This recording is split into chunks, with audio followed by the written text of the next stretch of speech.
in, but we have an aggressive agenda today, and we do have several of our members on WebEx, so thank you to those who are joining by WebEx this morning. I know there's also conflict in schedule with a couple of other committees, so we're going to hopefully go through our agenda fairly rapidly. I also, as we go through, need the committee to be thinking about, because the goal at the end of our agenda is to determine what day or days work best. And the goal is to set, like, if it's the first Thursday of the month or the second Tuesday or whatever, we really want to come up going forward, since we're out of session, to come up with a day of the month that works best for everyone. So please be thinking about that, and we'll try to maximize as many people and have a set day that works for the most people that we can plan going forward. So, okay, with that, committee, what we've done is we have looked at our specific formula and the different weightings in depth. And today, what we're going to do is look at how other states do their funding formula.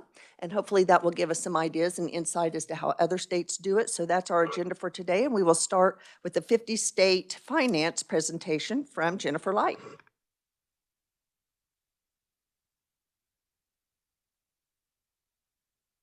Good morning, Madam Chair, members of the task force. In front of you, we have a lot of documents that look very similar. They all have different titles. The first one we're going to talk about is the 50-state K-12 education funding formula. We have also included a K-12 funding in Kansas and surrounding states.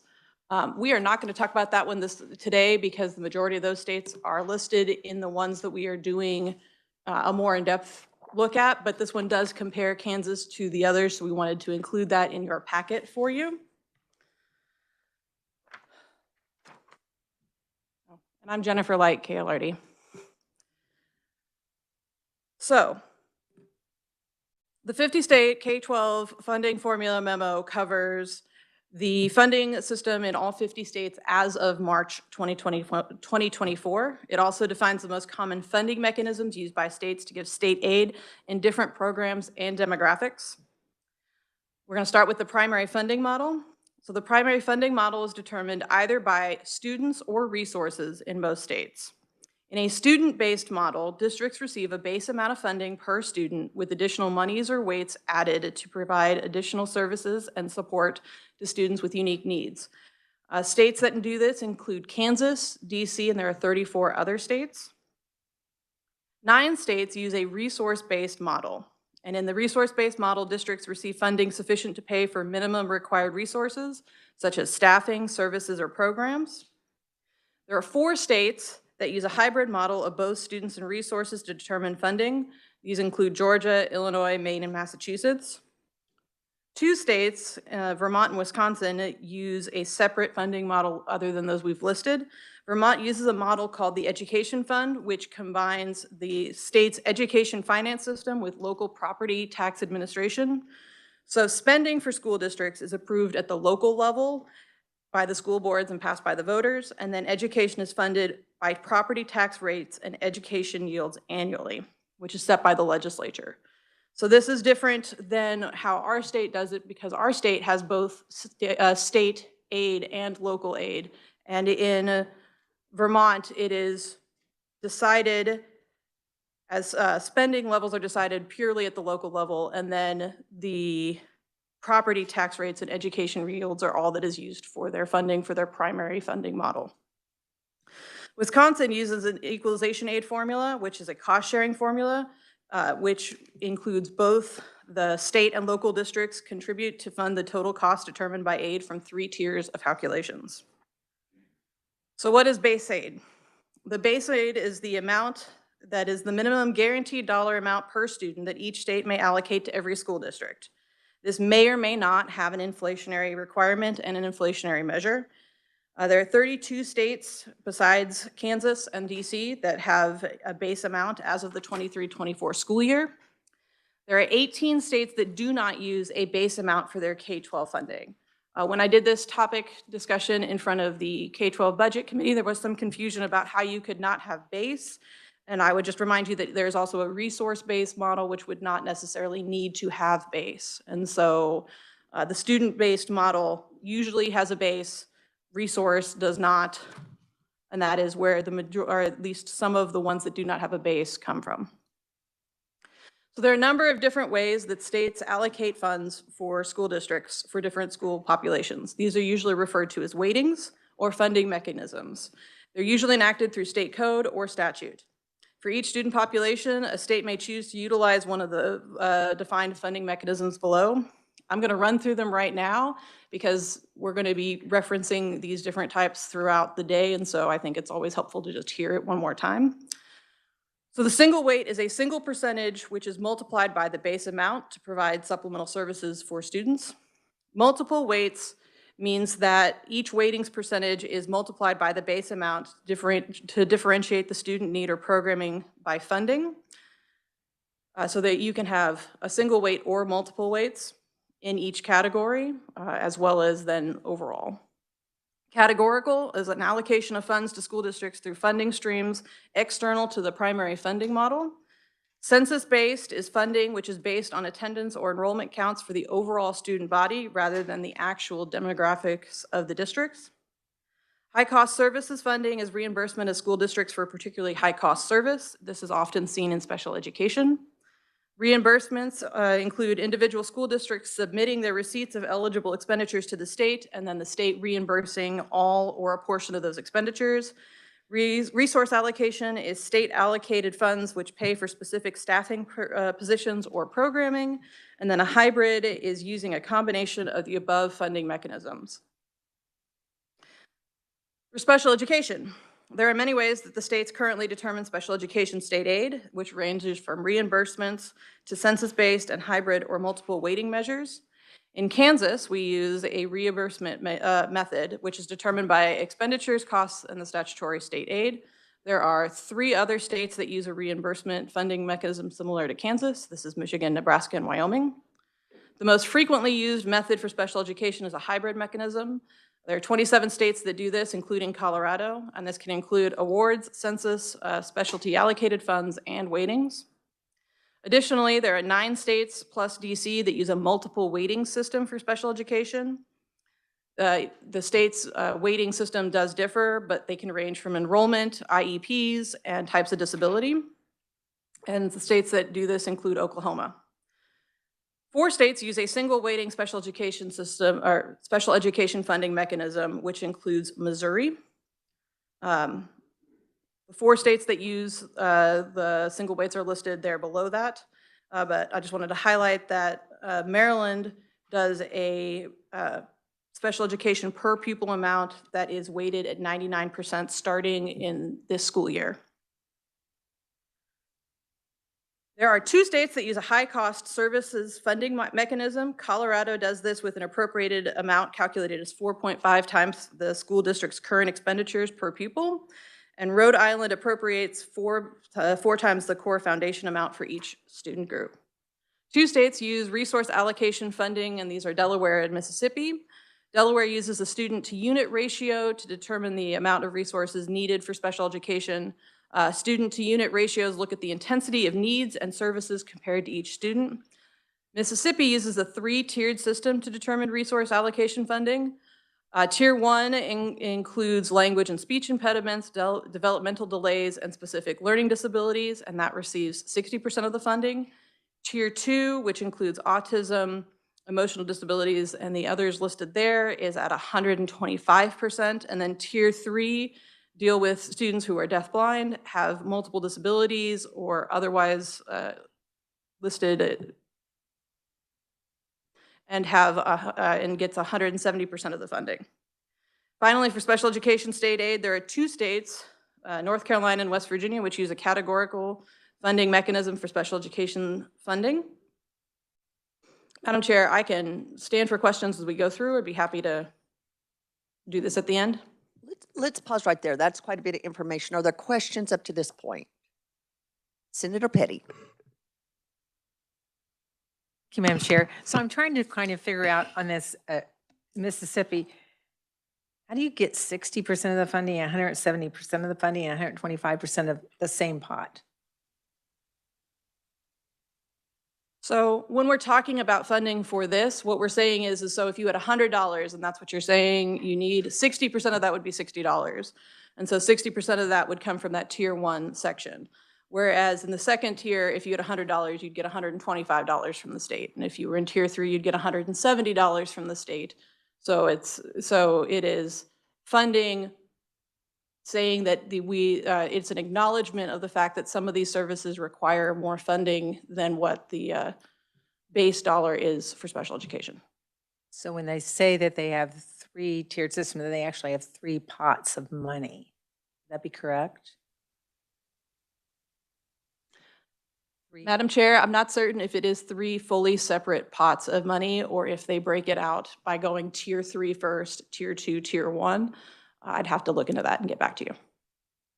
I just had another question. This was back on there were 18 states that did not use base amount for their K-12 funding. Could you expound again on that, what that means to not have base amount? Sure. So to not have a base amount means that they do not have a baseline level of dollars. So for example, in our state, last year we were at $5,088 per student. And those 18 states do not say that each student is per student, we're going to do that dollar amount as a base.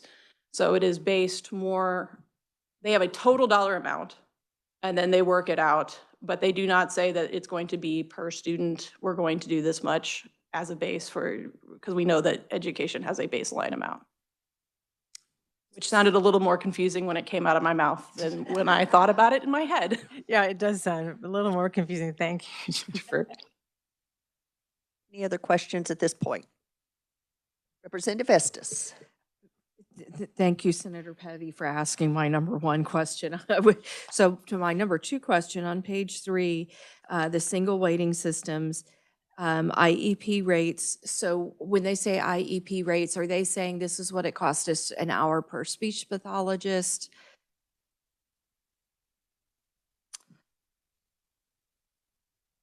I am not certain, Madam Chair. We will be going into Missouri a little bit further today. If we don't answer that as we're going through Missouri, I'll be happy to circle back around with that. Okay, and I'm going to want detail on district performances as well. Do you have a sense of what that means? Is it student improvement? Is it how well they're meeting IEPs? So that is on a state-by-state basis as to how they determine district performances. I'd be happy to look up the ones for Louisiana and for South Carolina and for Missouri for you, but I don't have that information up here. Okay. And then in Mississippi, when you have a 3-tier system, what if a student falls into more than one category? They are autistic, but they also have a unrelated developmental delay. So under tier 3, it does say that if they have multiple disabilities, they'd fall under tier 3. So they would go to that category. Thank you. I missed that. Thank you very much.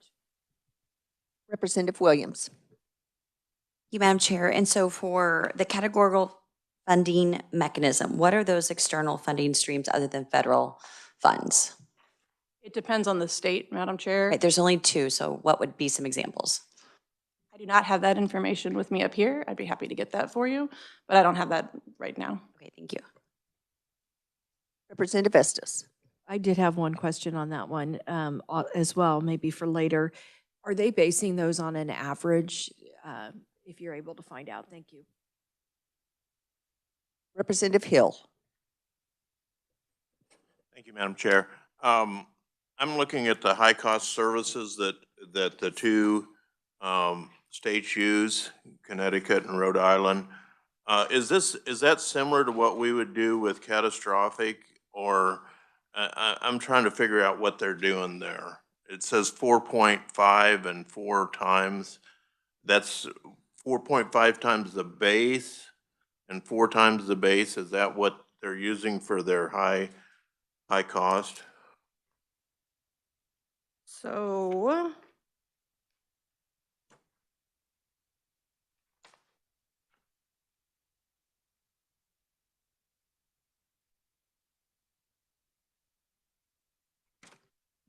So both Connecticut and Rhode Island do have a base, and it'd be, but my understanding, and I can go back and double check this, my understanding is it's expenditures per pupil for special education state aid at that point. So they'll take the total special education state aid, divide it by pupil, and then they'd go 4 times or 4.5 times that amount. So if it's $10 million total for special education state aid, you divide that by the number of special education students, then you would multiply that dollar amount by the 4%, or the 4 times, or the 4.5 times. So it's High cost. only on for the high cost. Okay. Well, for any of the special education students within those states, because they are,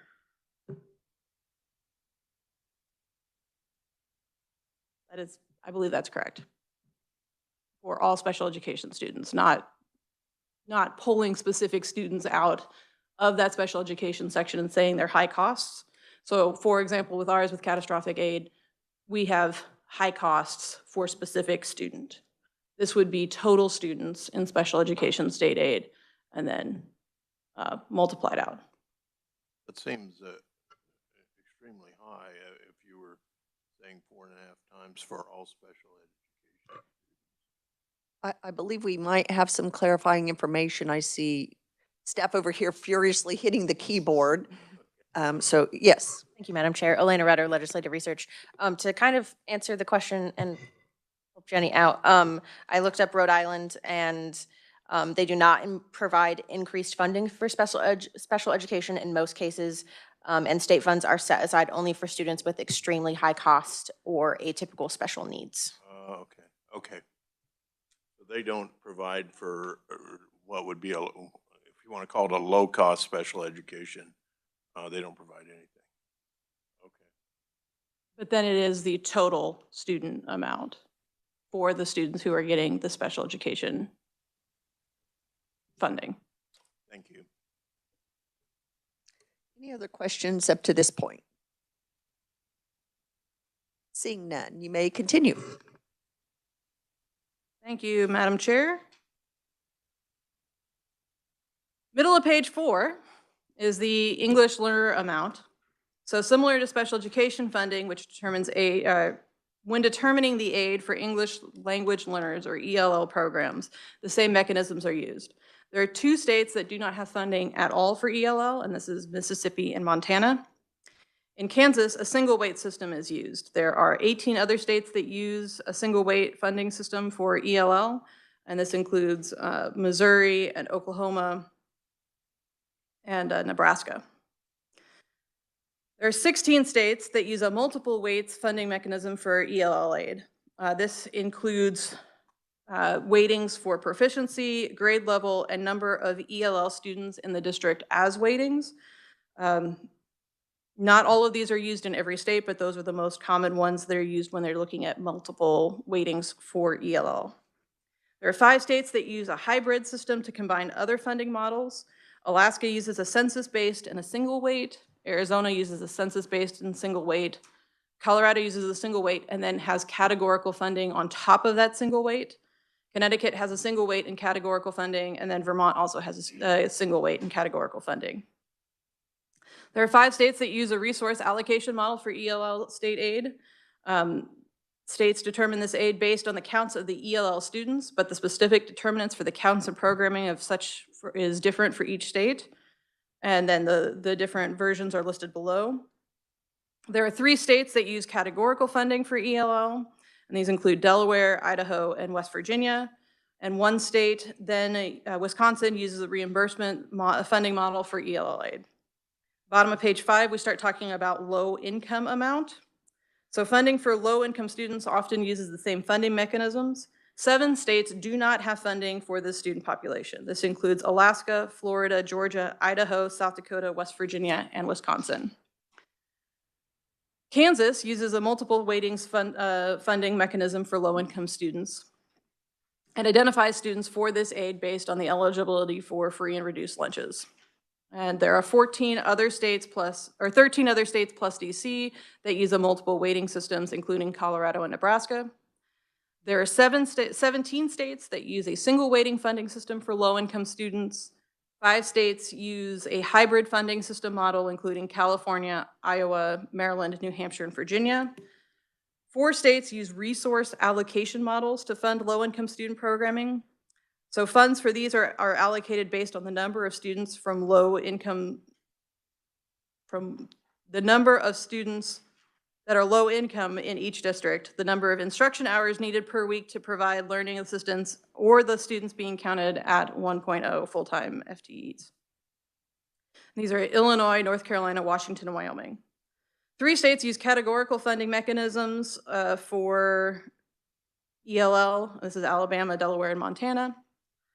Top of page 7, we start talking about gifted and talented. Would you like me to pause before we get into gifted and talented? Let's go ahead and finish because we're getting close on time. Absolutely. 13 states have no funding for gifted and talented services. There are 37 states that have one of the funding mechanisms to allocate a dollar amount for the gifted and talented program. Kansas uses a reimbursement funding mechanism determined by a formula associated within special education state aid. Maine and North Dakota also use a reimbursement funding system. 12 states use a categorical funding mechanism, including Colorado and Nebraska. There are 10 states, including Oklahoma, that use a single weighting system, and 6 states that use a resource allocation model. Delaware's is 1 resource unit per 250 pupils. Mississippi's is an adequate education program salary schedule based on the type of certificate and the number of years teaching experience held by the gifted and talented teachers, plus then their Social Security and state retirement funding. Ohio provides additional funding for gifted students to help cover costs associated with FTE gifted coordinators and gifted intervention specialists. Virginia funds 1 FTE instructional position per 1,000 students. West Virginia provides an allowance for students enrolled in advanced placement, dual credit, or the International Baccalaureate courses. And then Wyoming counts them as part of the prototype elements inside their school foundation program. There are 5 states that use a hybrid funding mechanism for gifted and talented. North Carolina is the only state that uses census-based funding for gifted and talented services. Finally, I believe we talk about the small size or isolated amounts. So based on size, schools may also receive funding known as small school or isolated amounts. There are 14 states plus DC that do not allocate any funds to this. The other 36 states have some kind of small size or isolated funding mechanisms in place. Kansas uses a multiple weights system based on the number of students under. This is our low enrollment discussion that we had last time. Other states that do this is Colorado and Oklahoma. There are 6 categorical funding mechanisms, or 6 states that use categorical funding mechanisms, including Missouri. There are 5 states that use resource allocation, and they're listed there. 3 states that use a single weighting system for funding of small size or isolated schools, and this includes Nebraska. And finally, South Carolina is the only state that uses a hybrid system for small or isolated schools. It uses both resource allocations and categorical funding to add additional funds. With that, Madam Chair, I'd be happy to stand for questions on the 50-state survey. Boy, you did it, and we have about 3 to 5 minutes for questions. Committee, we'll start with Representative Williams, then Representative McDonald. Sure, it's super quick. It's just on page 6. I think we just need to strike at the very top, just so everybody's clear, that weightings for at risk is for free, not and reduced.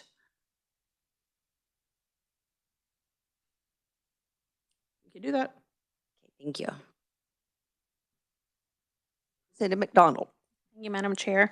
On page 8 at the top, on Wyoming, you mentioned prototype elements. I don't really know what that means. Could you give a little more context?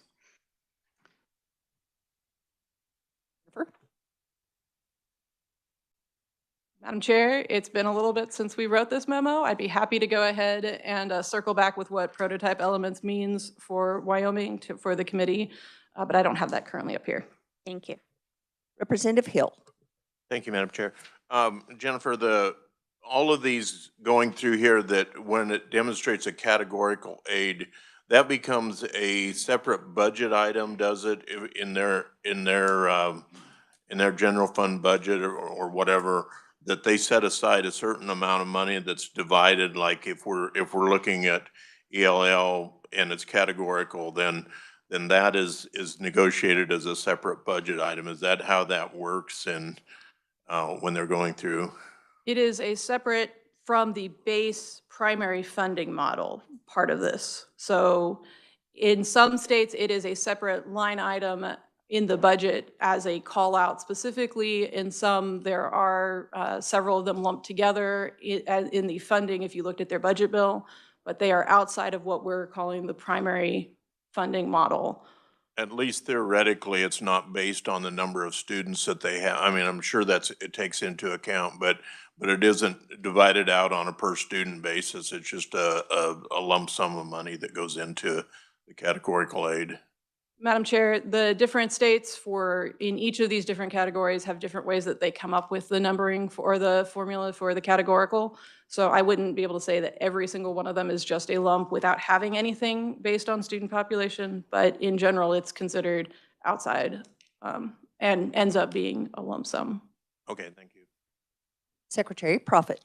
Thank you, Madam Chair. The very last bullet on page 7, at the very bottom, talking about resource allocation in Virginia. This says 1 full-time equivalent instructional position per 1,000 students. Is that total students across the state, or is that just the gifted and talented? I assume it's total students. 1 per 1,000 gifted and talented doesn't seem like enough. I believe it is per 1,000 students in total, but I'm looking at the table and we will double check that and get back to you. Any other questions? Are there any from our WebEx members? Okay, very good. Thank you, Jennifer, for that. And they will work on getting the answers to the questions that they didn't have available at the time. So committee, now we're going to turn our attention, and I think this will be helpful because we're going to look at specific states, neighboring states, and I also asked staff, are there other states with similar demographics as Kansas that would make sense to look at how they fund their formula? So I think as we go through some in-depth, maybe it'll make a little bit more sense, the overview as we dig into some of our neighboring states and surrounding states. And so with that, Jennifer's going to continue on with giving us a look at Arkansas.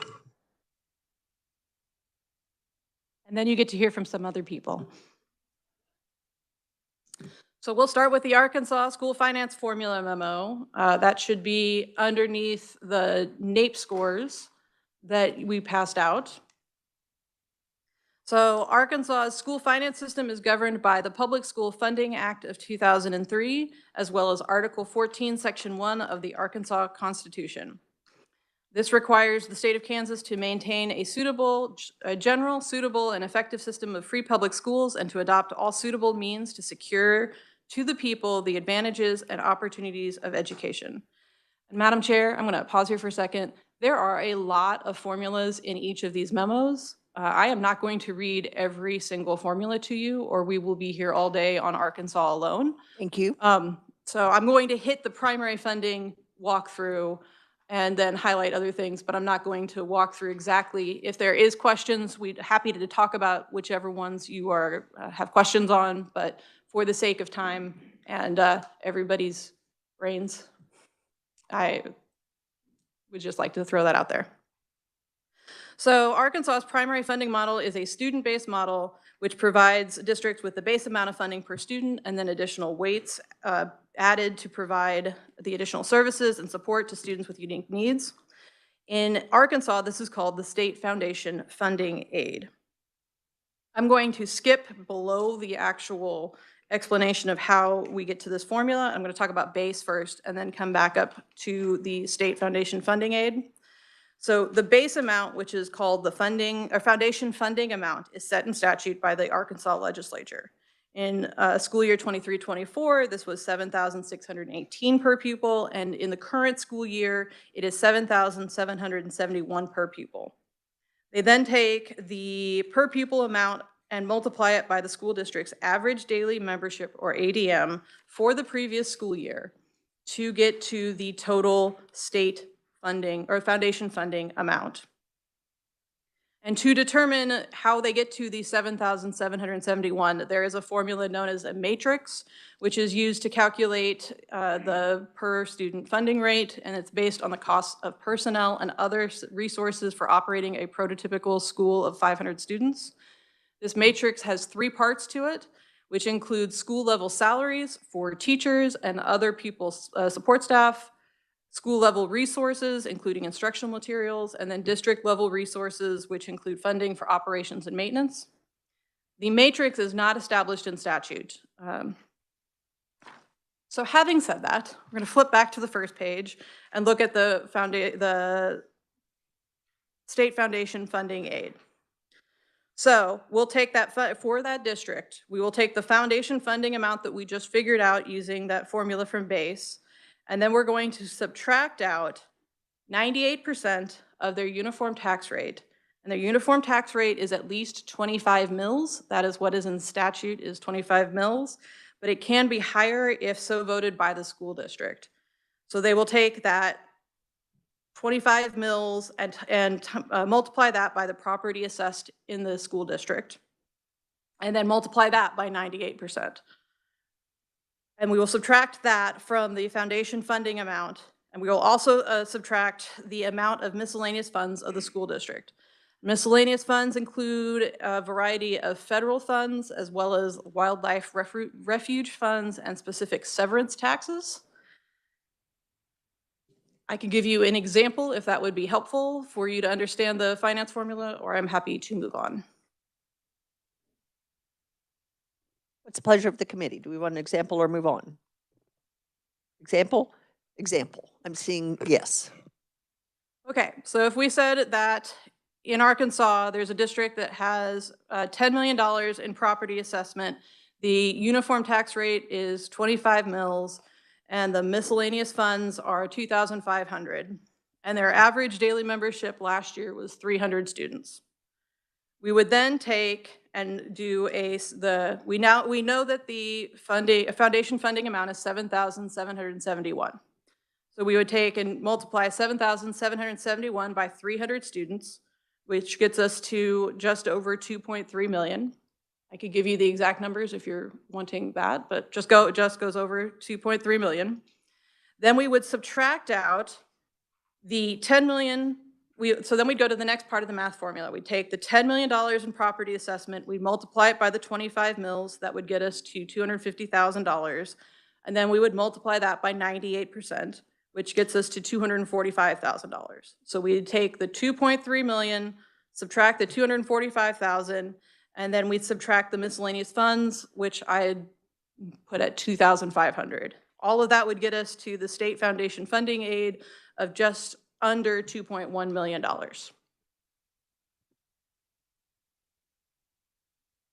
And we are, Madam Chair, working on examples for each of the primary funding models.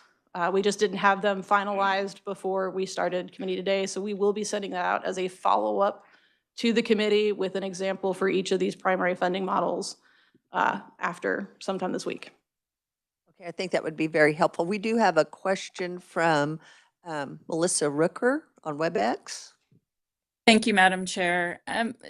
Jennifer, I'm curious in the if you don't have the numbers to answer this, I'd be curious in that example that you just gave, if we were talking about a district that's property valuation was 20 million, not 10 million, just to keep it in round numbers, how would this process differ in terms of the amount that a district with a higher valuation would end up receiving? What amount of money from the state?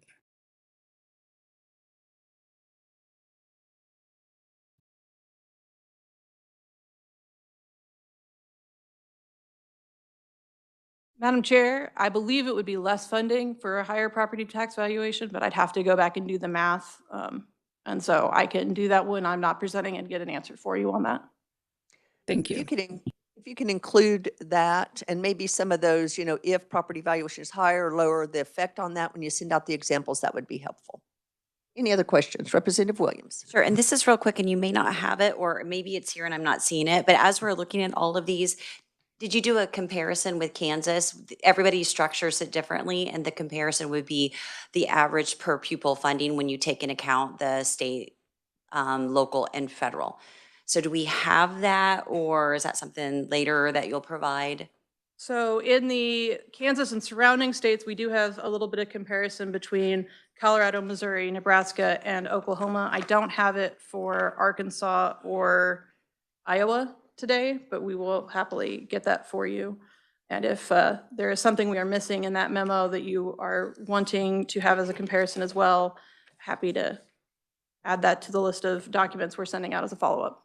I think it'd be super helpful because we want to see when it all shakes out, how does it look? How does Kansas compare in funding? Representative Hill. Thank you, Madam Chair. Jennifer, when you say the uniform tax rate, I think it is what, so that is uniform across the entire state?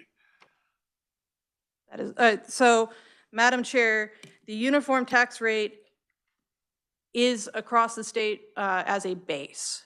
So local school districts could increase it. They'd have to do a vote with their people. But I think the closest example is the 20 mills here in Kansas would be but that is not exactly dollar to dollar comparison, but it is a base of 25 mills that would be done in each school district. You know, and I asked that question to bring up a follow-up question and maybe a follow-up statement. It seems ridiculous that they're reducing that by 90 or by 2%, basically.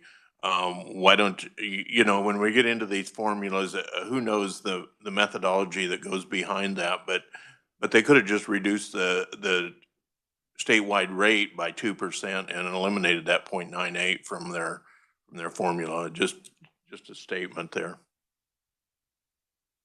Any other questions before moving on? Dr. Harwood. I would just say that they might do the 2% for non-collection because you don't collect all the property tax, and so that might be a statewide non-collection portion, building that in because the district, if the district doesn't collect it, now you've taken money away from them that they also didn't get. So there are a lot of reasons why you might not subtract all of it. Seeing none, you may proceed, Jennifer. So the middle of page 2 starts the discussion on categorical funding and special programs. There are 9 of these programs in Arkansas. We're going to start with the declining enrollment funding.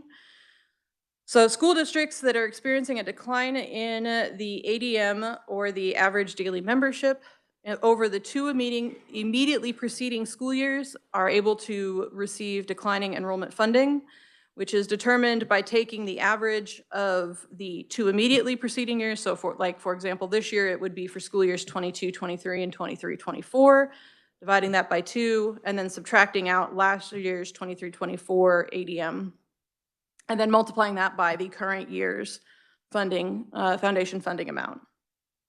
There's an example of this below on page 2. The second area is for alternative learning environments, and it is provided for students who are enrolled for a minimum of 20 days per school year in an eligible alternative learning environment. These alternative learning environment programs are intervention programs that seek to eliminate traditional barriers to learning for students. And in 24-25, this funding is equal to $5,086 per student that was enrolled in the previous school year. For English language learning, ELL students are identified if they're not proficient in the English language based upon approved English proficiency assessment instruments. ELL is determined, or the ELL funding amount is determined by the state legislature, and then it is multiplied by the district's identified ELL students in the current year. For the enhanced student achievement funding, this is the equivalent of our at-risk funding because it's provided for students identified for free and reduced lunches. There are 3 brackets for this. If the school district has 90% plus of students who are enrolled that are eligible for free or reduced lunches, for school districts that are 70 to 90% with students who are eligible for free and reduced, and then for school districts that have less than 70% of their enrolled students eligible for free and reduced school lunches. If the school district has a change in the percentage of students which are identified for free and reduced lunches, then it's adjusted, the funding is adjusted in a transitional 3-year period. And in each of those periods, the funding is increased or decreased by 1/3 of the difference between the ESA funding between the current year and the previous year. So if in '24, a school district had 300 ESA students, and in '25, they have 330, there'd be a 30 student difference, and so there'd be an increase per student of 10 per year in the 3-year period that they're increasing. Also, in '23-24, there was $5.5 million for a matching grant for ESA expenditures, and they were to be used for evidence-based programs to improve academic achievement of identified free and reduced lunch students. This includes before and after school programs, transportation to the programs, pre-K programs, and then tutors for students. The next section is student growth funding, which is for school districts that have increasing number of students. And they are done based on quarters, so the quarters of the school year. Any increase that is resulting solely from the consolidation or annexation with another school district is excluded from this calculation. And I do want to note that school districts cannot receive both declining enrollment funding and student growth funding, as those would be counter to each other. Bottom of page 4, we start talking about isolated funding. And school districts are considered isolated school districts if they meet 4 of the 5 criteria. Item number 1 is there's a distance of 12 miles or more from the high school to the nearest adjacent high school by hard surfaced highway. Item 2 is the density ratio of transported students is less than 3 students per square mile. Item 3 is the total area of the district being 95 square miles or greater. 4 is less than 50% of the bus route miles are on hard surface roads. And item 5 is geographical barriers that would impede travel to schools that would otherwise be appropriate for consolidation or shared services.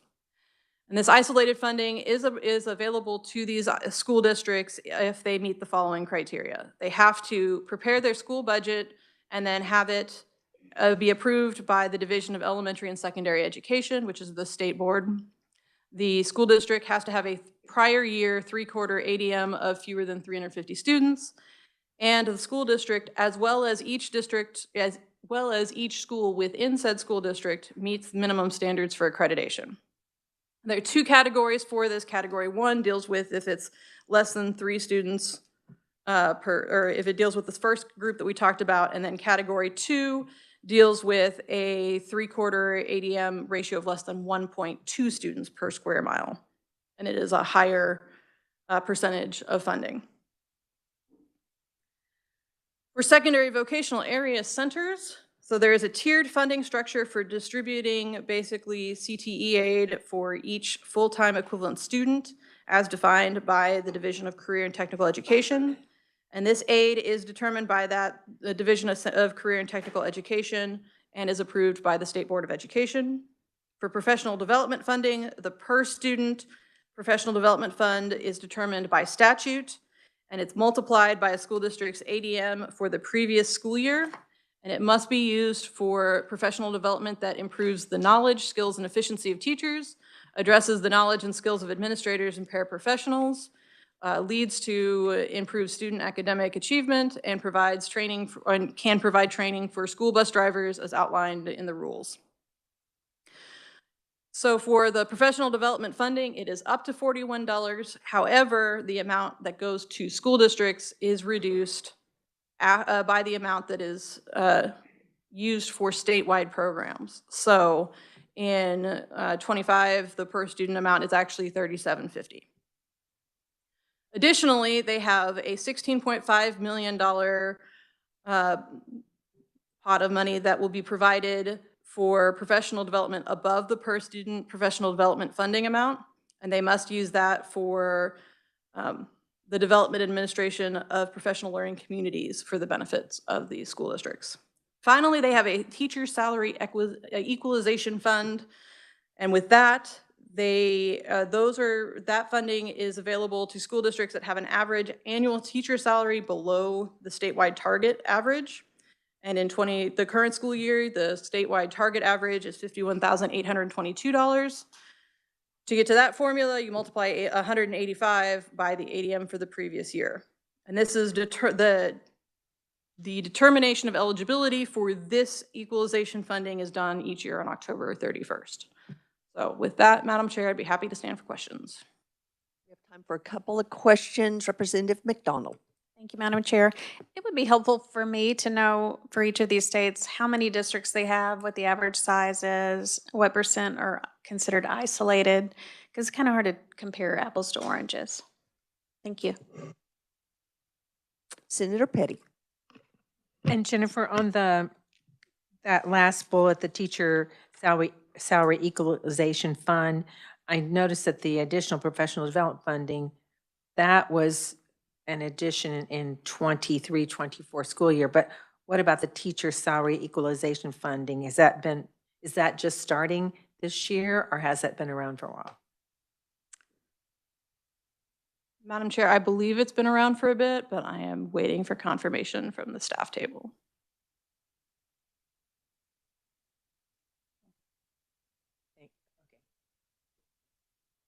We'll get that information for you. We will get that. We'll add that to the list. Anything else? Representative Estes. Do you remember what learning communities were? On page 6, the additional professional development funding, administration of professional learning communities. I don't have that information up here, but I'd be happy to get it for you. I'm kind of wondering if they might be doing kind of what we're doing with this letters, or if it's something else. And I think Dr. Harwood might know the answer. Yeah, PLCs have been around for a while. Dr. Harwood. So professional learning communities is it's a way to do school improvement or student improvement. So you training in how teachers work with data and do collaborative groups to improve student learning. So it would not be connected. You could use letters as part of that, but you'd be looking at reading outcomes and then use that to improve reading instruction. Thank you. Yeah, PLCs have been around for 20 years. Yes, and it varies by the needs of each individual district or school is how they'll set up their PLCs. Elena, did you have something for us? Thank you, Madam Chair. Yes, I looked into the teacher salary equalization funding, and it looks like it began with the 2021-2022 school year. Okay, committee, keep a list of questions. Maybe as we go through other states, some of those will be answered, but we do need to move on. We will now take a look at Colorado, and Matthew Willis will be presenting that.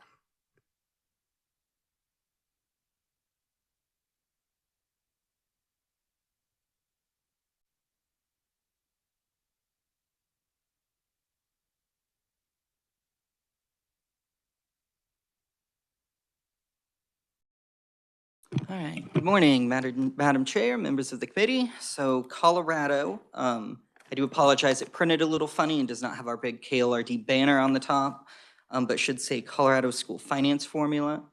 So Colorado is going to be a little different than some of the others that we're looking at today in the sense that they recently adopted a new finance formula, but it is beginning in 2031. And so what is discussed in the memo is how it currently exists. And then they have a bit of a transitory period, and then they will hit the new formula. So we will provide more information on the new formula at a later date. We just did not have time for this one. So I will kind of walk over some high-level elements of how it is changing. So as we noted, or as Jenny discussed earlier, Colorado is a student-based model, so it does have a base amount, it has weightings, other things of those elements. So on page 1, you'll see how their current funding calculation works, which is one of two options, though from my understanding, I presume the first one is how most districts are, which is they will take a district modified base. So I'll get into it in a minute, but each school district will take the statewide base and add some modifications to it.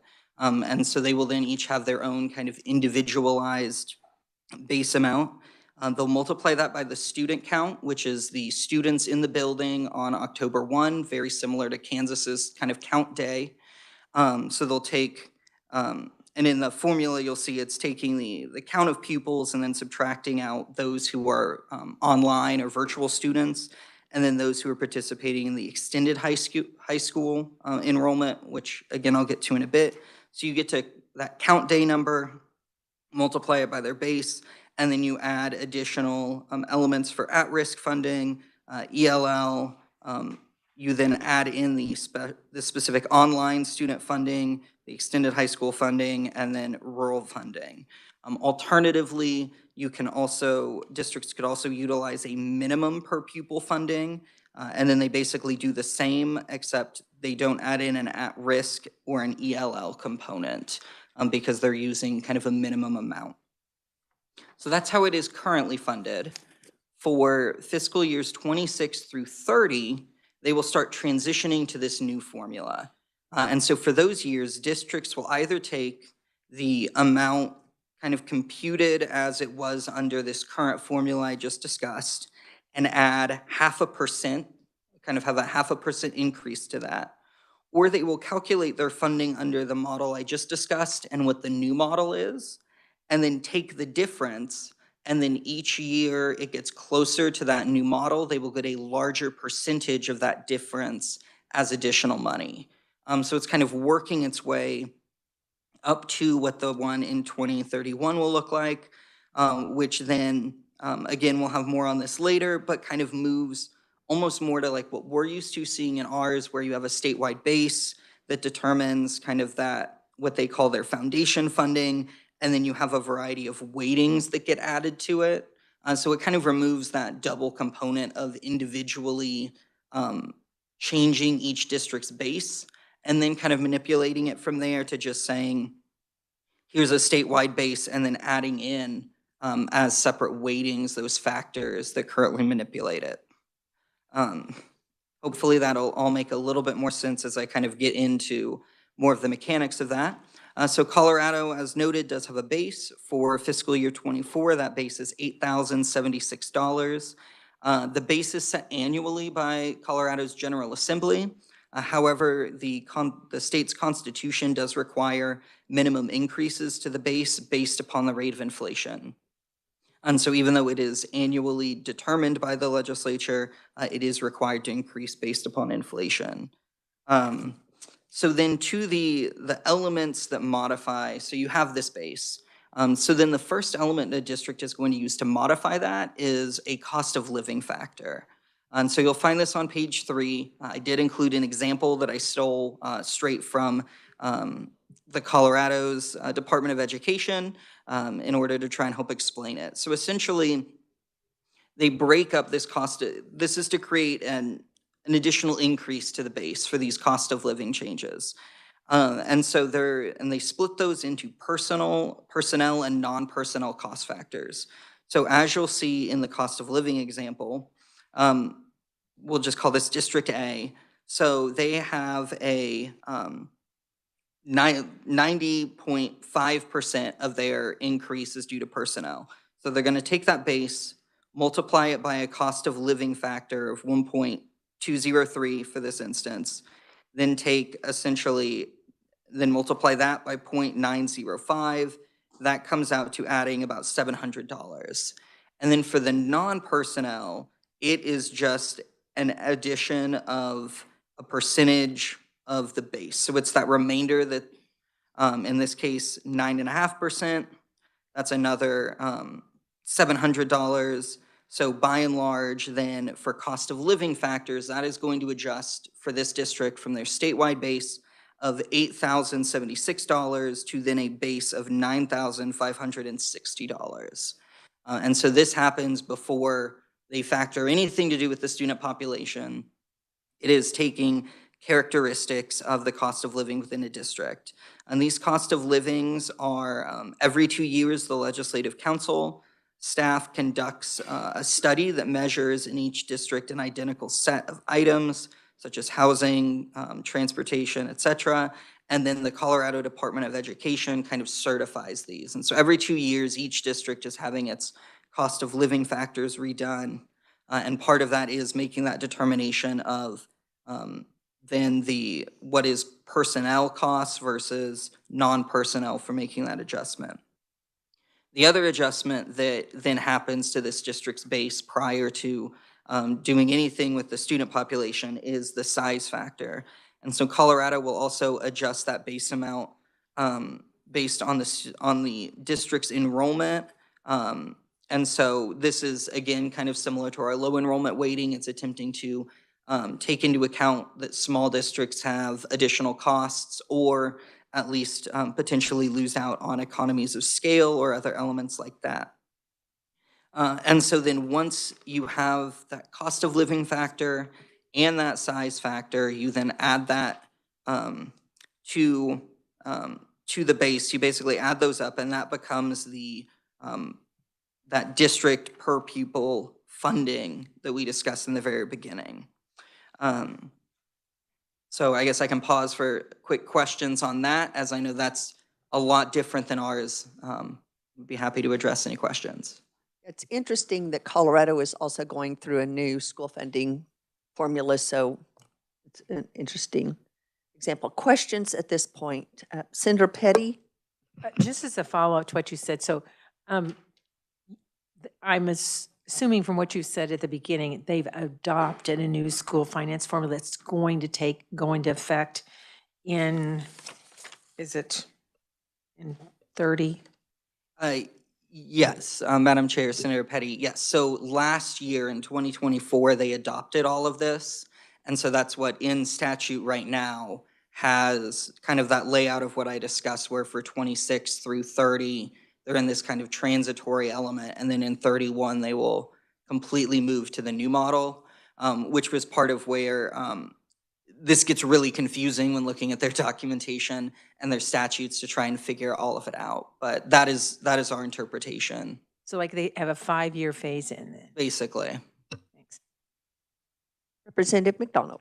Thank you, Madam Chair. I just wanted to say I really like the phase-in approach because I think it helps schools to better predict their funding and plan.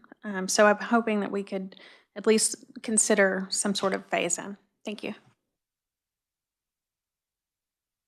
Seeing no other questions, Matthew, you may proceed. Perfect. Thank you, Madam Chair.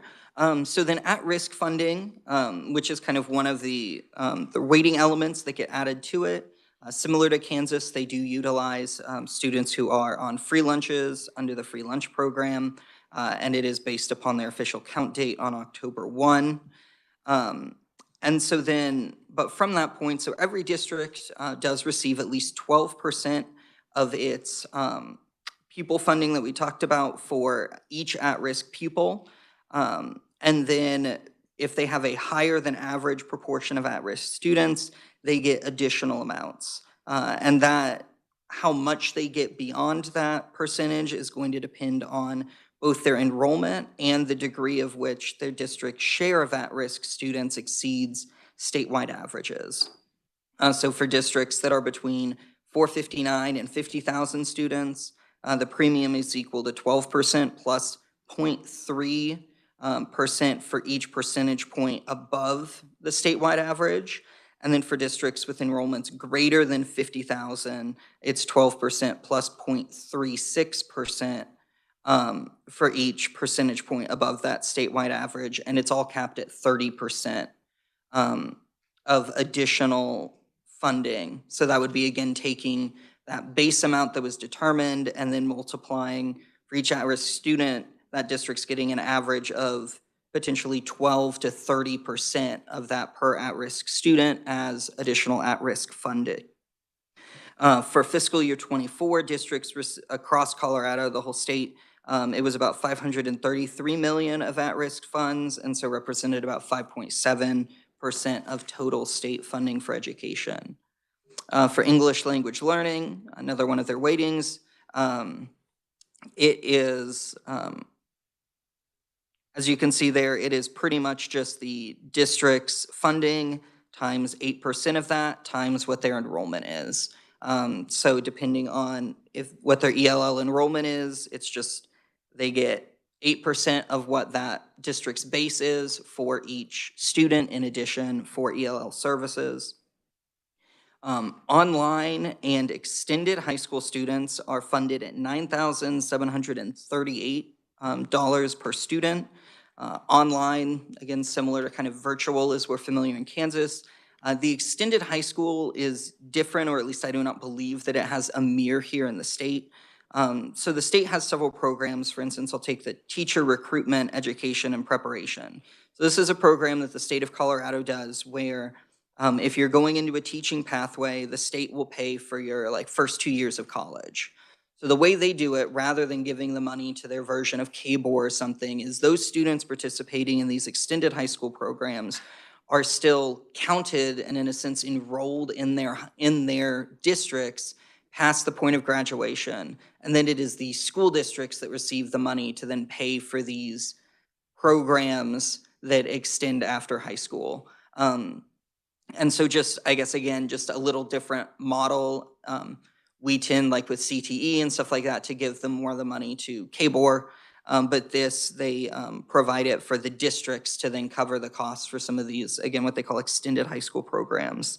And then finally, Colorado has a budget stabilization factor. So this was created in 2010 and extended indefinitely in 2011.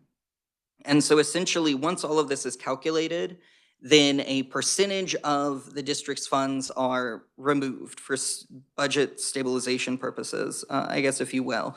And so, for instance, in fiscal year 24, the budget stabilization factor reduced most districts' total funding by approximately 1.53%. And depending upon your district and the amount, there is a range. So some districts had zero reduced, but others had up to about $361 per pupil.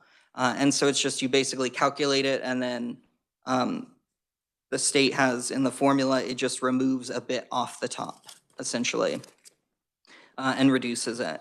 And then as far as local share goes, kind of similar to how Jenny discussed in Arkansas, rather than having the local resources kind of being paired as a supplement, as we do in Kansas, Colorado, it is just used as the districts determine their funding via this formula, and then they take the local share, which is made up primarily of the district's property tax revenue, as well as some tax revenues from like vehicle registrations or other specific elements, and whatever revenue that district has is subtracted from what their total funding should be, and then the state fills in whatever is left from that calculation. So again, for fiscal year 24, local taxes in Colorado paid for about 46% of all school finance funding, and then the state accounted for about 54%, or the remainder of it. And so in that is, again, then how you get that equalization element, in that if a district doesn't raise a lot of property taxes, then in that subtraction formula, they're going to get more state aid than one who raises a larger portion of it. And that is, I believe, kind of the end of the memo, so I'm happy to stand for further questions. Thank you, Matthew. I just have a quick question. I think you said that local taxes in Colorado contributed 46% and state 54%. What is do you know in Kansas what local versus state percent is? I believe I might, if you give me one moment. I believe Representative Williams may. Yes, I was just looking into that, and according to 2021 on the NCES website, which is a NCES Education Government website, we were at 66% average school year 2021, and at that time, Colorado was 37, Nebraska was 31, Missouri was 30, and Oklahoma was 46. So we are definitely, and that's been consistent as I don't know about the 66, but it's been in the 60s every year that I've been dealing with this. Thank you. Dr. Harwood. I think in considering that, I think we have to figure out how we count the 20 mills, because in Colorado, they wouldn't have a statewide property tax. That would be a local property tax. Whereas in Kansas, it's a statewide property tax that comes to the state and then goes back out. So I think that it's a good thing to understand. We just need to understand how we're counting the 20 mills. Is that local because it's a local property tax required by the state, or is that state funding? So That's why we're having these discussions. It's Representative, okay, anybody else for Colorado? Just a moment. Director Rooker. Thank you, Madam Chair. I would, to tack on to Dr. Harwood's information, I would just note that in Kansas, we also put a lid on the amount of local effort that is allowed in the local option budget. We cap it at no more than 33% of the district budget. So I live in an area with a set of school districts that would love the opportunity to try to levy more from the local property tax perspective. But the state does not allow that, and it relates to all of our equalization, just the history of equalization aid. It's the legislature not wanting the price tag of equalizing for higher local property tax. I do believe we have a cost of living adjustment that addresses some of that, however. Dr. Harwood and then Representative McDonald. So I may have missed this when you said it, but on the front page, it talks about district-funded pupil count. How do they calculate their funded pupil count? Is it ADM? Is it a current year? Thank you, Madam Chair. Dr. Harwood, it is a count day similar to Kansas, so it's October 1. And then they, in the current one, they will then subtract out any students that would be fall under the online pupil enrollment or that extended high school, since they're funded slightly differently.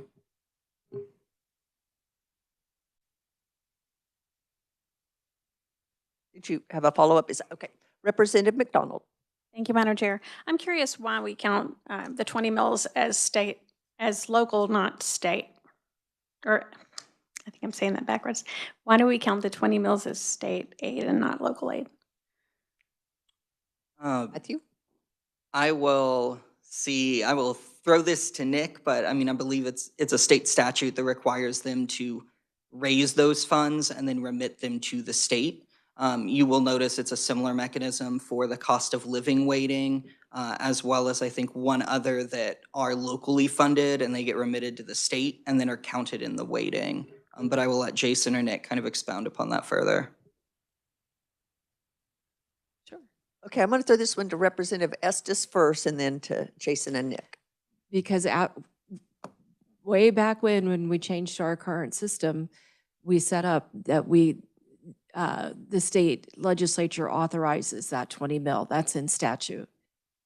I think it's chapter 75. If not, I think it's chapter 26. We will fact check the representative and look at Jason Long. Madam Chair, members of the committee, so the 20 mils is under the school finance formula. It's Article 51 of Chapter 72 that authorizes it.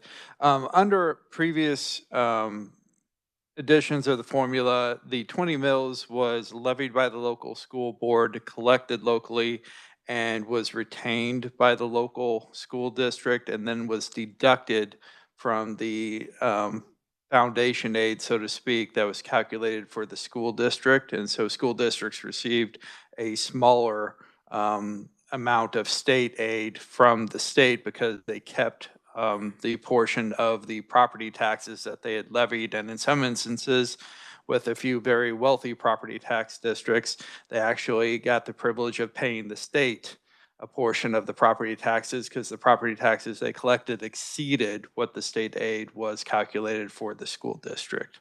In approximately 2013 or 2014, the state changed that policy by enacting new legislation that required all the school districts to send their property taxes that they had collected to the state for then redistribution pursuant to the formula. Okay, thank you. That's very helpful. Senator Petty. I just had a question about the section dealing with the online and extended high school students.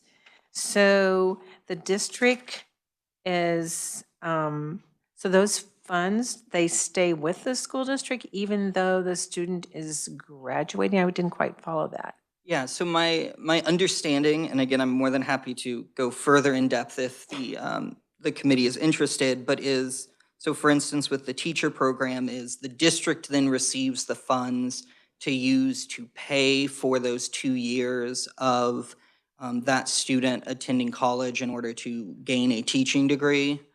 So it's still the state paying, much like Kansas does for a variety of degrees. It's just for whatever reason, instead of giving it to their version of KBOR or the higher ed to pay for the tuition costs of those students, they've given them to the district, who then takes care of paying it for the students that were enrolled and stay enrolled in their district to go on to some of these specific programs that are the extended high school.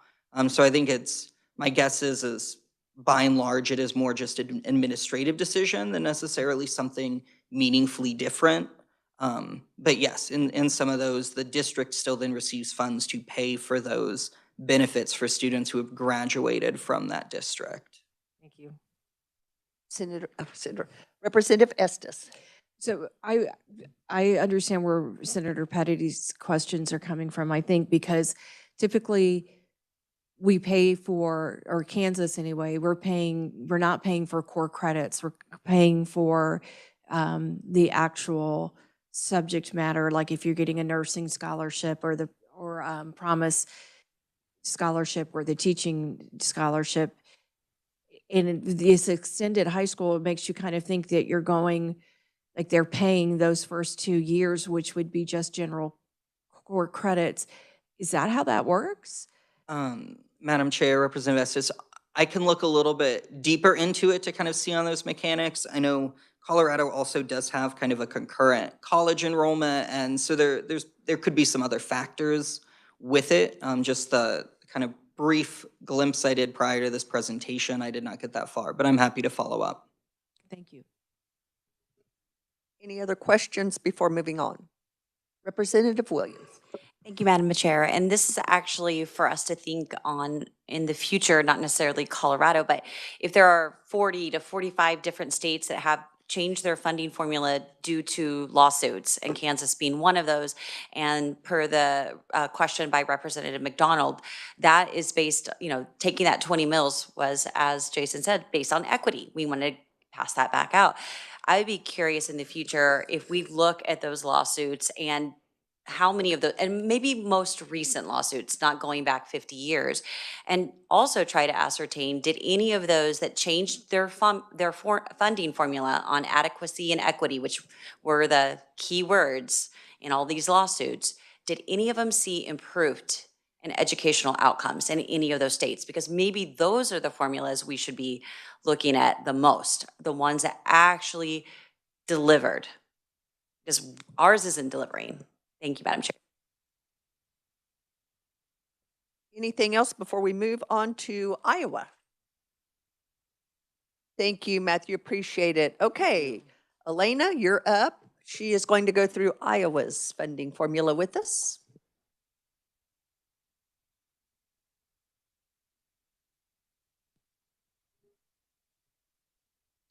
Thank you, Madam Chair, members of the committee. Elena Rutter with Legislative Research. And as the chair said, I will be talking about Iowa school finance formula.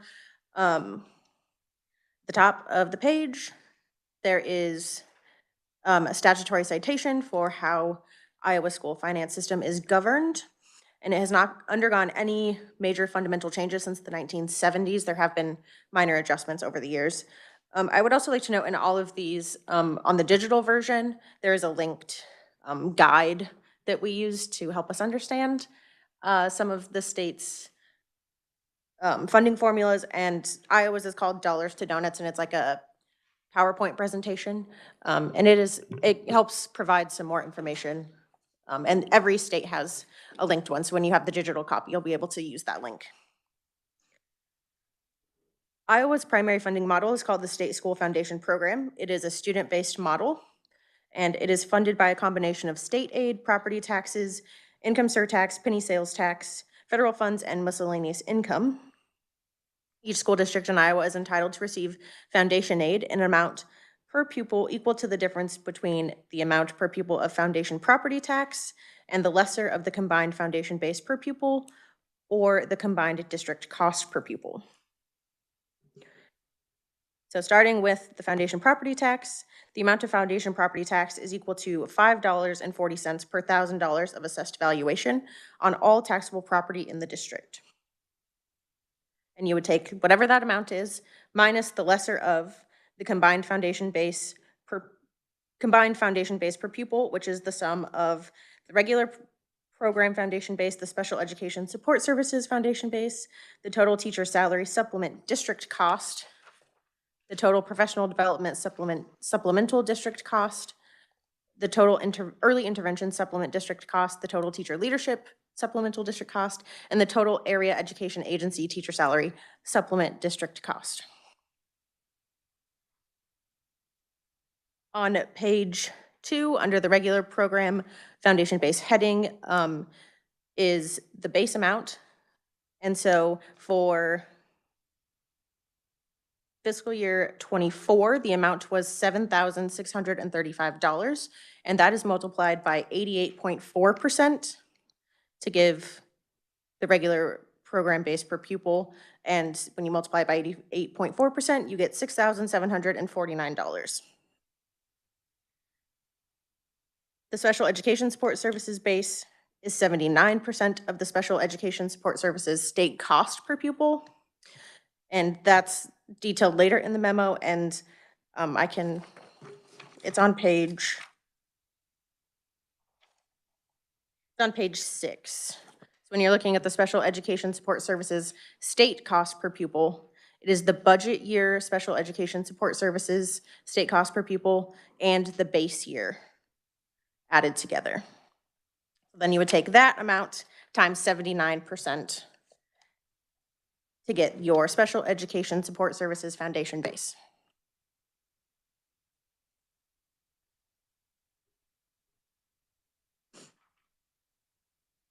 The total teacher salary supplement district cost is next, and that is the unadjusted teacher salary supplement district cost plus a budget adjustment. And a school district receives a budget adjustment if the Department of Management determines the unadjusted teacher salary supplement district cost is less than 100% of the unadjusted teacher salary supplement for the base year. And then the budget adjustment will equal the difference between the budget year and the base year. And this is the budget adjustment is the same for all of these. So the total teacher salary supplement district cost, the professional development, total early intervention, and the teacher leadership and total area education salary supplement district cost, they're all adjusted by the same budget adjustment. And they all also have the same basic formula for the unadjusted amounts for each of those. I will note on almost all of them, when you're looking at the unadjusted professional development supplemental district cost, for example, in the formula, it does say in the last line of that formula, the number of resident pupils receiving an ESA payment in the base year. And you'll see that in the rest of them. That is a typing error on my part. And so the ESA should be stricken and replaced with whatever the heading is. So professional development, early intervention, teacher leadership, or total area education agencies.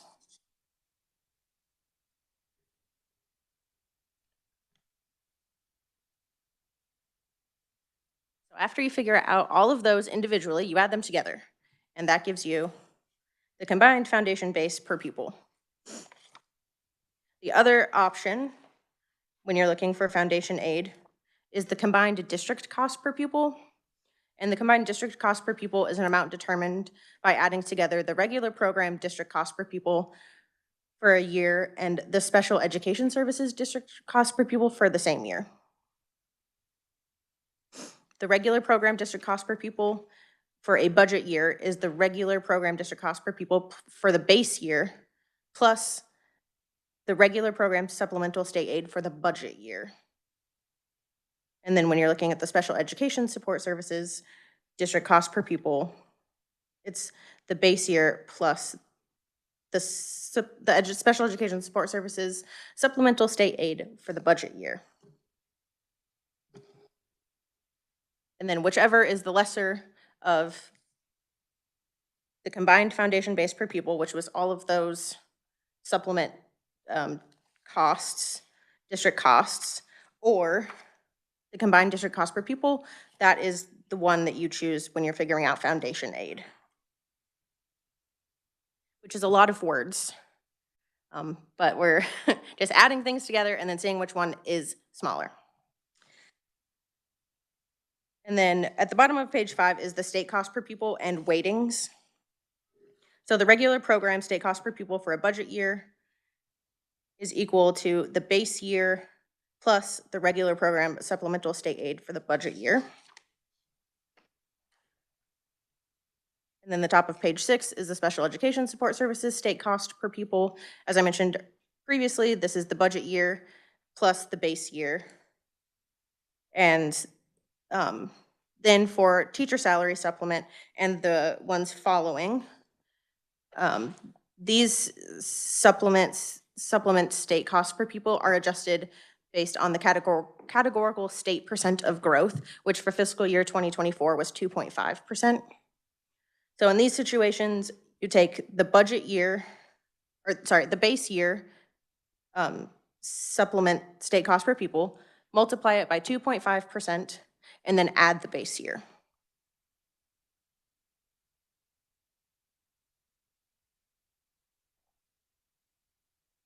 And that goes through the area education agency teacher salary supplement on the top of page 7.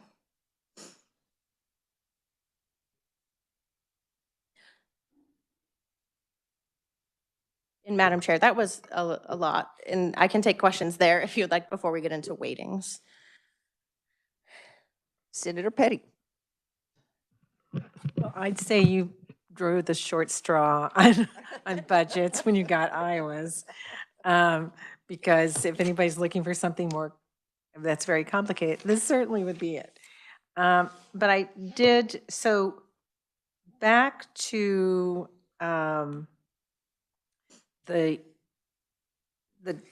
to get to the total, the combined district cost per pupil.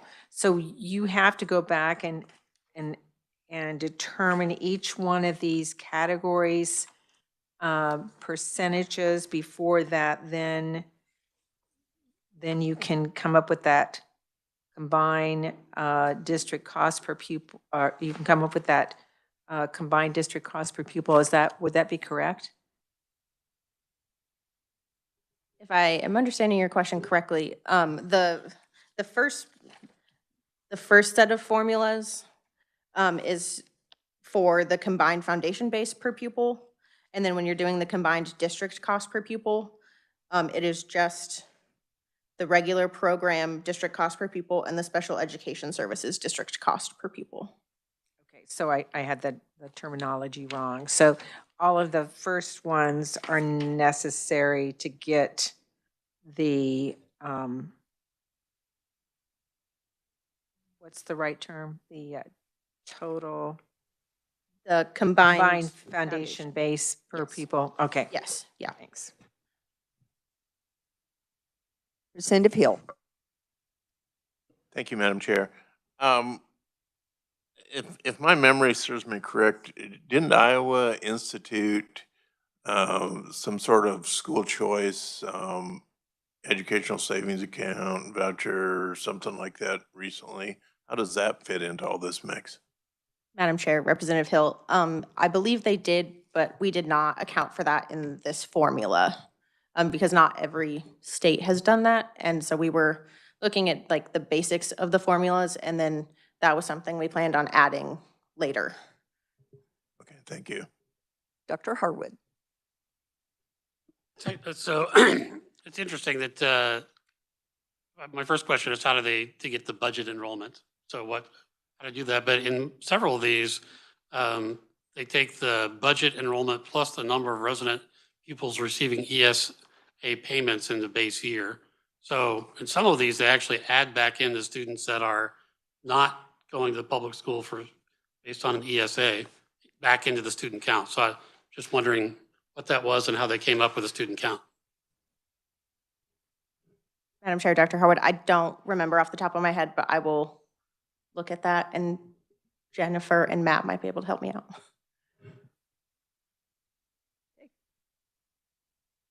Other questions before moving on? Seeing none, please continue. Okay, back on page 7 is where we start some weightings. So starting with special education, they have a weighting plan in Iowa for determining enrollment in each school district and figuring out what the special education weighting is.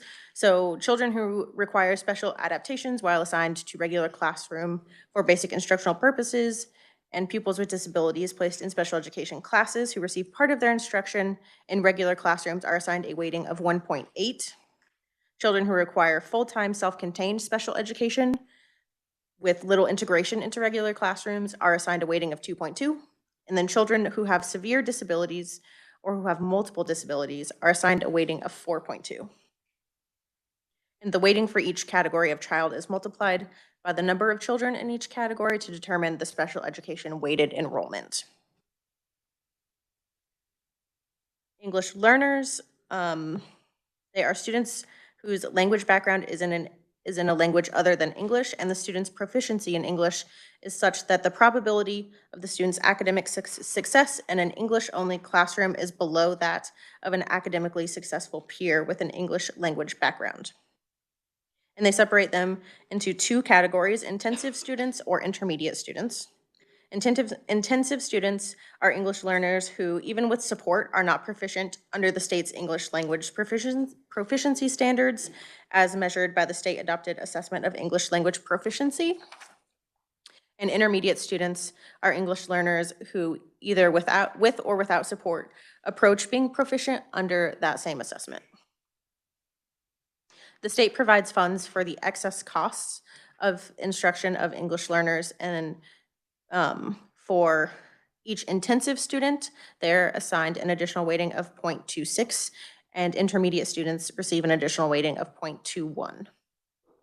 The applicable ELL weighting must be included in the weighted enrollment of the school district for a cumulative period not to exceed 5 years. In the middle of page 8 is at-risk programs and alternative schools. Additional funding is provided to school districts for programs serving at-risk pupils, alternative program and alternative school pupils in secondary schools, and pupils identified as potential dropouts or returning dropouts. For pupils in a school district enrolled in grades 1 through 6 who are eligible for free and reduced price meals under the National School Lunch Act, they get a weighting of 0.0048, and then that's multiplied by the budget enrollment in the school district, and then there's a 0.156 per pupil assigned to pupils included in the budget enrollment of the school district. And then they also do sharing, and there are multiple types of sharing. So one is whole grade sharing, and districts participating in a whole grade sharing agreement can receive a supplementary weighting of up to 0.1 for each student who attends class in another district, attends class taught by a teacher in another district, or attends class that is taught by a teacher jointly employed by at least 2 districts. And this weighting can be received for up to 3 years. For shared students, shared teachers, and joint employment, districts can receive a supplementary weighting of 0.48 of the school day for which the student participates in the sharing agreement. On the top of page 9 is concurrent enrollment, and districts can receive a weighting for concurrent enrollment for those students who attend a course offered and provided by a community college. And for career and technical education courses, it's a weighting of 0.7, and liberal arts and sciences courses are a weighting of 0.5. There are additional requirements that must be met for the purposes of assigning an additional weighting for classes offered through a sharing agreement between a school district and a community college. And then there's operational function sharing, and districts can receive can receive this weighting if the districts share certain job positions with one or more districts, an AEA, or another authorized authority, and the function sharing is at least 20% of the contract time. And those are tiered, so starting at 9 for a shared superintendent, 5 for business management, human resources, transportation, or operation and maintenance, and 3 for a curriculum director, licensed social worker, work-based learning coordinator, special education director, mental health professional, college and career transition counselor or coordinator, school resource officer, or school counselor. The additional weighting is assigned for each discrete operational function shared, and the maximum amount of the additional weighting for each school district is 21. The Iowa Communications Network is how districts can transmit virtual classes to other school districts, and then they receive a 0.05 per student weighting based on those virtual classes. And then there are regional academies for districts that host a regional academy, and their weighting for the weighting differs, but depending on if it's hosting a regional academy or assigning students to one. So students who attend the regional academy get a weighting of 0.1, and then the host districts can get a weighting of 15 to 30. And in fiscal year 2021, there was only one school district that received this weighting. Iowa also has reorganization incentives for school districts that have a whole grade sharing agreement or engage in employment and reorganize by fiscal year 24. They can receive this weighting. The reorganization incentive supplementary weighting can be provided for up to 3 years after the reorganization occurs, and the combination of whole grade sharing and joint employment supplementary weighting and reorganization cannot exceed 6 years. At the top of page 10 is the supplemental state aid, which is the amount by which the state cost per pupil and district cost per pupil will increase from one budget year to the next as a result of the state percent of growth. The state percent of growth for the budget year beginning in 2024 was equal to 2.5%.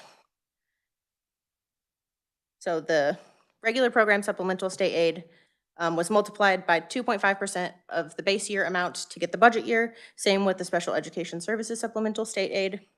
And then you combine them to get the combined supplemental state aid. The district cost is calculated by pupil count and the district cost per pupil, which is the regular program district cost per pupil times enrollment. And special education support services district cost is the special education support services district cost times the special education support services weighted enrollment number. And then the combined district cost is the sum of the following bullets listed on page 11. And then a school district may increase its combined district cost for the budget year to the extent that an excess tax levy is authorized by the School Budget Review Committee and is also funded through 3 different components: the uniform levy, state aid, and additional levies. And with that, I'm happy to stand for questions. That was a lot. Committee, what questions do we have? Representative McDonald. Thank you, Madam Chair. On page 11, you mentioned School Budget Review Committee. Is that something that's statewide or is it on a local level to approve the tax levy? Madam Chair, Representative McDonald, I believe that is a statewide School Budget Review Committee, but I will double check. Senator Petty. Thank you, Madam Chair. So could I assume that the reorganization incentives is the same as we have when, or I can't remember now if we still have, when districts combine in Kansas? Madam Chair, Senator Petty, I believe that's similar, yes. And then my other question, I just want to confirm, when it came to they were using both on free and reduced lunch, they were using both free and reduced numbers to, as a calculation. Is that correct?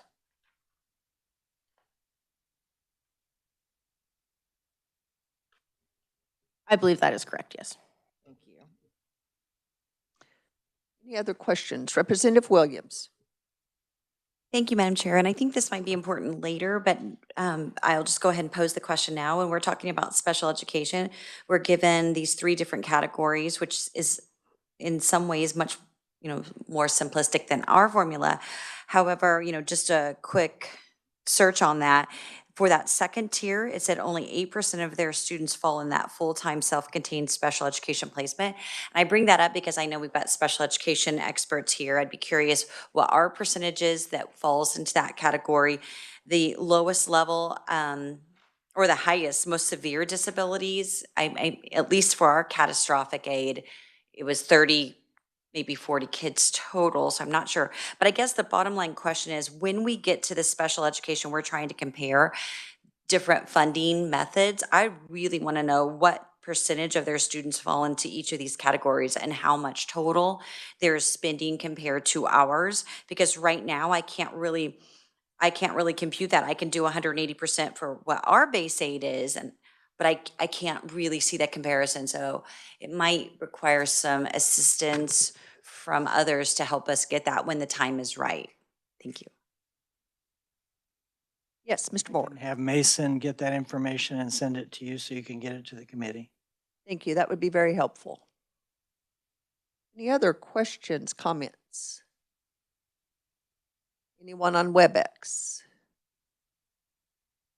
Okay, I'm not seeing any. So thank you so much, Lynn. I don't know what you did with your colleagues to draw the Iowa straw, but we appreciate your effort. Committee, we are about 5 minutes ahead of schedule, and we all know what's good for students is taking a little break. We're going to take a little 5-minute break just to stretch, get a drink, and come back, and we'll finish up our last 3 states. But stretch a little bit, and let's just kind of get some blood flowing. Be back in about 5. Thank you.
Gonna come back together, and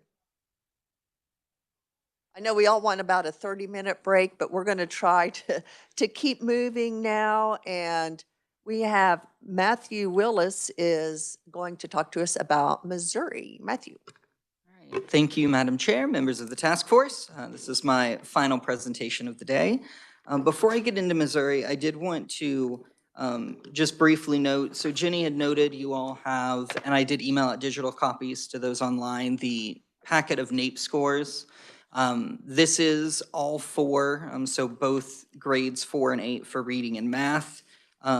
It's just of all of the states, including the Department of Defense and District of Columbia, and for the math, Puerto Rico, that take part in it, just ranked from highest to lowest on score. I did highlight Kansas in purple and the states that we've been talking about today in blue, just for easy reference, should you want to kind of see for some comparison sakes there. I also wanted to address a little bit, I believe it was Representative McDonald earlier to ask for some characteristics on districts. I don't have much, but we had put together for the sake of district or states that we're talking about today that are most similar to Kansas in district numbers and numbers of students.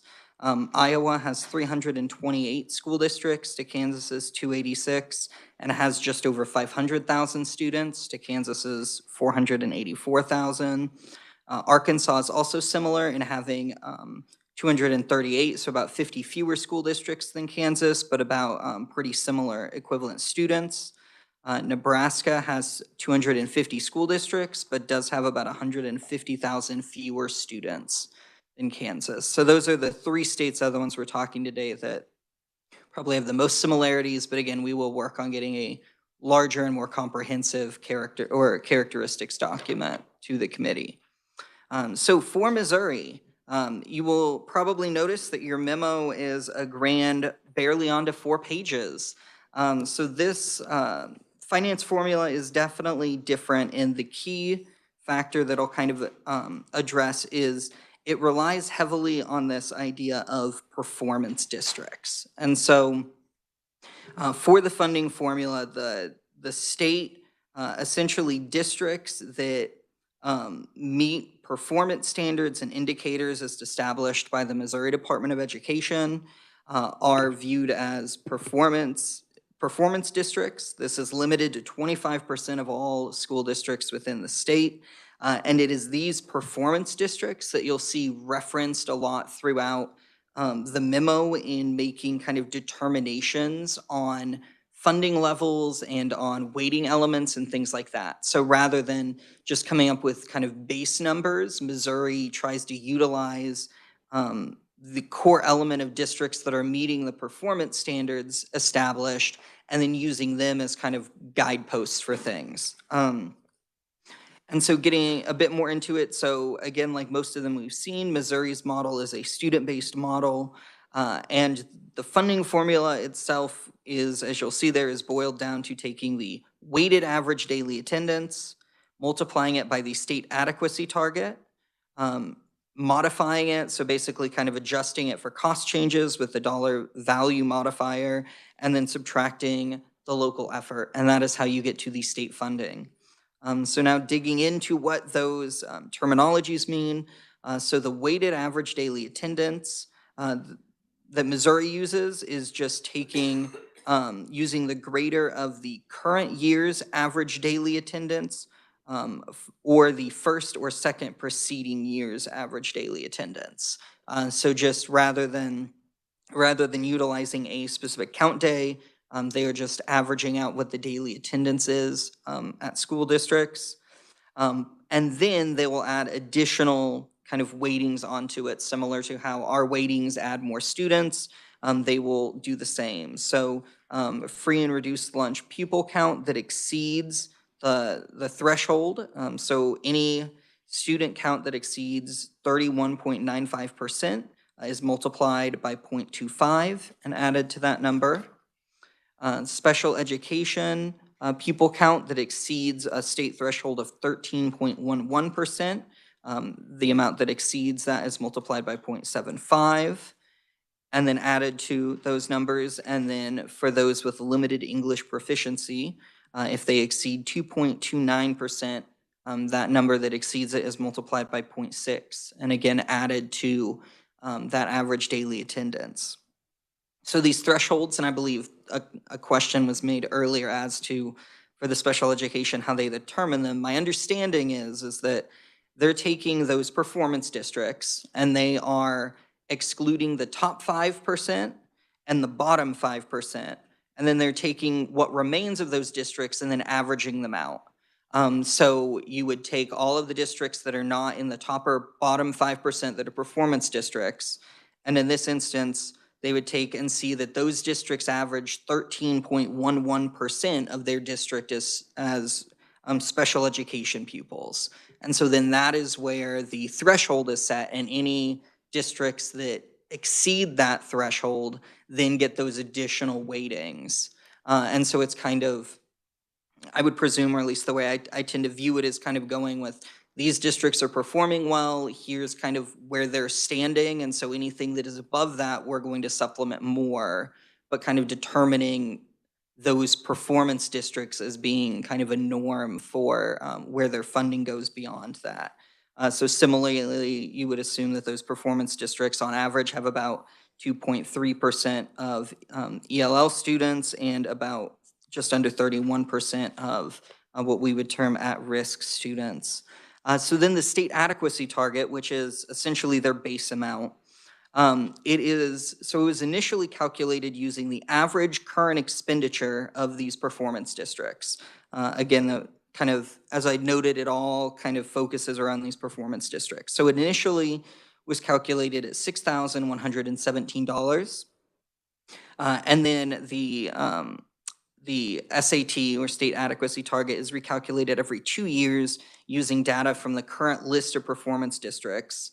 And it's recalculated by using the sum of the current operating expenditures of every performance district that is not in the top or bottom 5% of average daily attendance, and dividing by the total average daily attendance of all districts.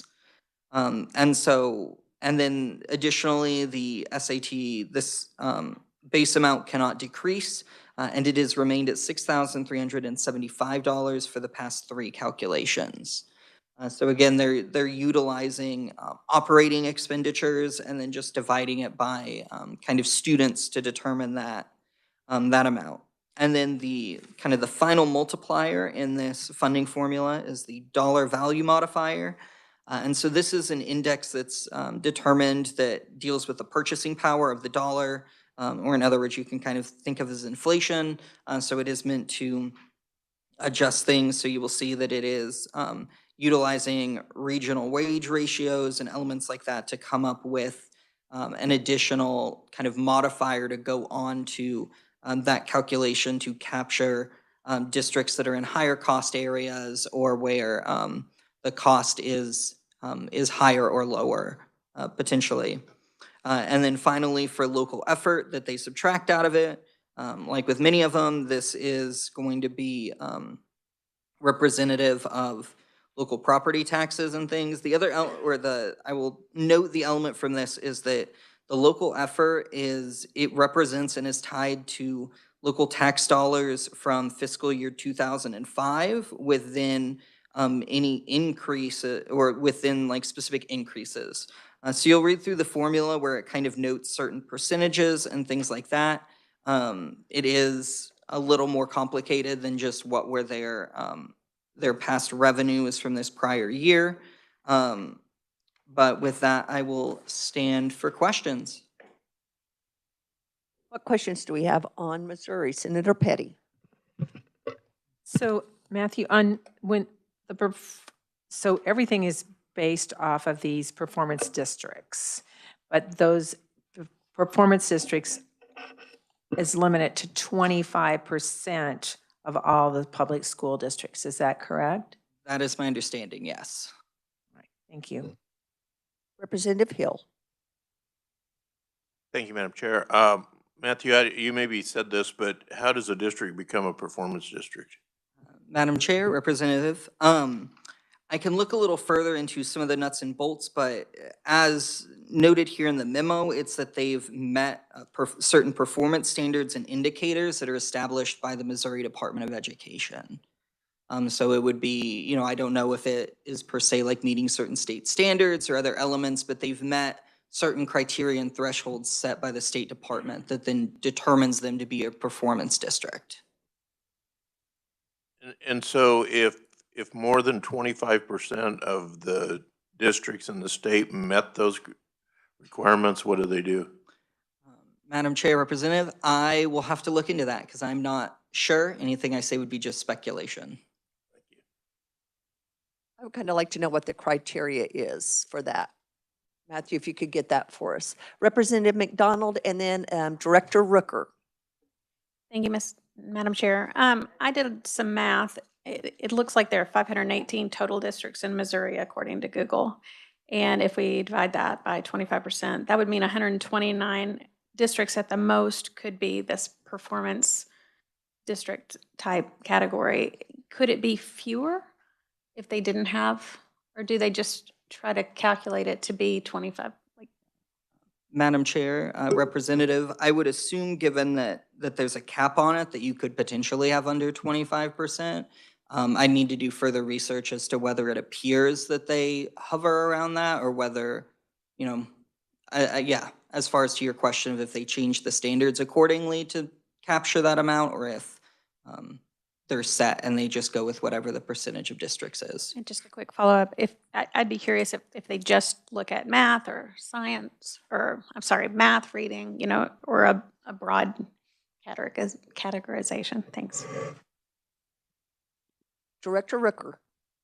Thank you, Madam Chair. I think it's important for this committee to have context here. In Gannon 5 in 2017, the state submitted a successful schools model to the court for review, and it was roundly dismissed as not meeting the adequacy or the equity criteria. It was a proposal it was based on the Missouri model. So I think in future meetings, if we are looking at the various structures for funding, I think it would be very important for us to take a look at what the court found to be deficient in the model that was being proposed that's built around this successful schools model. Dr. Harwood. I think Missouri is this interesting example of multiple taxing resources at the local level because they have two different sales taxes that they have access to. They have income tax they have access to, and then property tax as well. So, I mean, that if you add all of those taxes in, that certainly could change the ability for local effort. So just something to keep in mind that Missouri does have a lot of avenues for local effort. Any other questions or comments? Representative Estes. Thank you, Madam Chair. Matthew, I'm interested in this weighted average daily attendance because earlier we were talking about one of the states actually uses actual attendance. And a state like ours, we use count day. And I've always found a count day to be very limited. I remember begging students to show up on September 20th. And I'm kind of wondering if you guys noticed or might be able to find for me any correlation between absenteeism and the different attendance calculations. It seems to me like there's a potential that the weighted average daily attendance rate might have the lowest absenteeism rate because your formula, you know, your funding really depends on getting your students there at school. So I've just kind of wondered if that makes a difference. Madam Chair, Representative, I have not looked into that, but we'd be happy to kind of get the information both on how states count and what their absenteeism rates are. Thank you. Dr. Harwood. So if you'd like an example of how ADA works in Missouri, just pay attention to school closures on inclement weather days in the Kansas City metro area. Missouri schools close much more often than Kansas schools, and some of that has to do with average daily attendance and how that fits into their calculation. So average daily attendance versus average daily membership are two very common ways besides just another count day and average daily attendance. So you think it might drive attendance. It could also drive other district behaviors on things where they think they wouldn't have high attendance. Yes, Mr. Porter. Having been a superintendent in Missouri for 21 years, that's exactly right. And it's also, you're much more likely to dismiss school when you have a high incidence of flu or if you make a state tournament and nobody's going to show up for school. All those things are involved because you actually get a real hit if you have a large absentee rate. And you do everything you can to incentivize people to come to school. Anything else? Seeing none, thank you so much, Matthew. Next up, we have Nebraska. Elena, you're back up.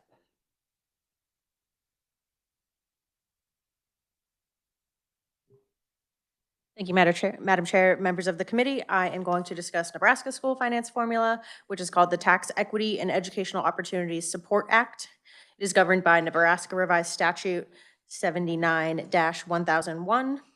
It was established in 1990 by Legislative Bill 1059 with the goals of equalizing school funding and providing property tax relief. The Nebraska Legislature has modified the TEEOSA numerous times, and one of them was fairly recent. I don't remember if it was in 23 or 24, but I will highlight what that change was when we get there. It is a student-based model, and the formula for the distribution of state aid is state equalization aid equals the calculated needs minus the calculated resources. And calculated needs include the system formula needs, which is the sum of basic funding, a poverty allowance, limited English proficiency allowance, focused school and program allowance, summer school allowance, special receipts allowance, transportation allowance, elementary site allowance, distance education and telecommunications allowance, community achievement plan allowance, non-qualified limited English proficiency adjustment, system averaging adjustment, new school adjustment, student growth adjustment, limited English proficiency allowance correction, poverty allowance correction, and student growth adjustment correction. And the system formula needs may be adjusted by the formula needs stabilization as necessary, and the formula needs stabilization is meant to keep the previous year's formula need between 100 and 112% of the previous year's and recalculated formula need. And it is not to be decreased. The calculated resources, the other half of the formula, are based on the formula resources, which includes the yield from local effort rate, net option funding, allocated income tax funds, other receipts actually received by the school district, a community achievement plan aid, and foundation aid. And this is one of the recent changes. Foundation aid was added in the 2023 session, and it is equal to $1,500 per student. And for this school year, foundation aid is 100%. 100% is required to be included as a formula resource, and then for fiscal year 26 and every school year after, only 60% of the foundation aid is required to be included as a formula resource. So once you have calculated the needs and the resources, and you've done the formula needs stabilization, you get the total calculated state aid, which includes net option funding, allocated income tax funds, community achievement plan aid, foundation aid, equalization aid, and the prior year correction. So that's high level of the formula. Now moving into the system formula needs specifically. At the bottom of page 2 is basic funding. And basic funding is determined using a comparison group, which is established for each school district. And it generally consists of 20 school districts closest in size to the district which we are calculating funding for. And it includes the 10 larger districts and 10 smaller districts. For school districts with 900 or more formula students, and formula students are students educated in the district and for which the district pays tuition. And those are determined using an average from previous school years.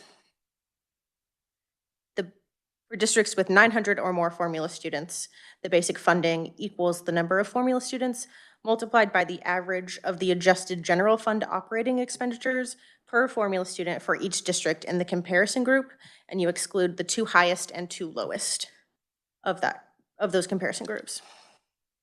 And then for school districts with less than 900 formula students, it's the product of the average of the adjusted general fund operating expenditures for each district in the comparison group, and then you exclude the 2 highest and 2 lowest as well. Moving into the allowances, Nebraska has a poverty allowance, which is equal to the lesser of the school district's designated maximum poverty allowance amount, which is the amount the school district designated to spend on poverty during the school year, or the sum of the following, and there are many numbers here, based on the percent of students that fall within the poverty category.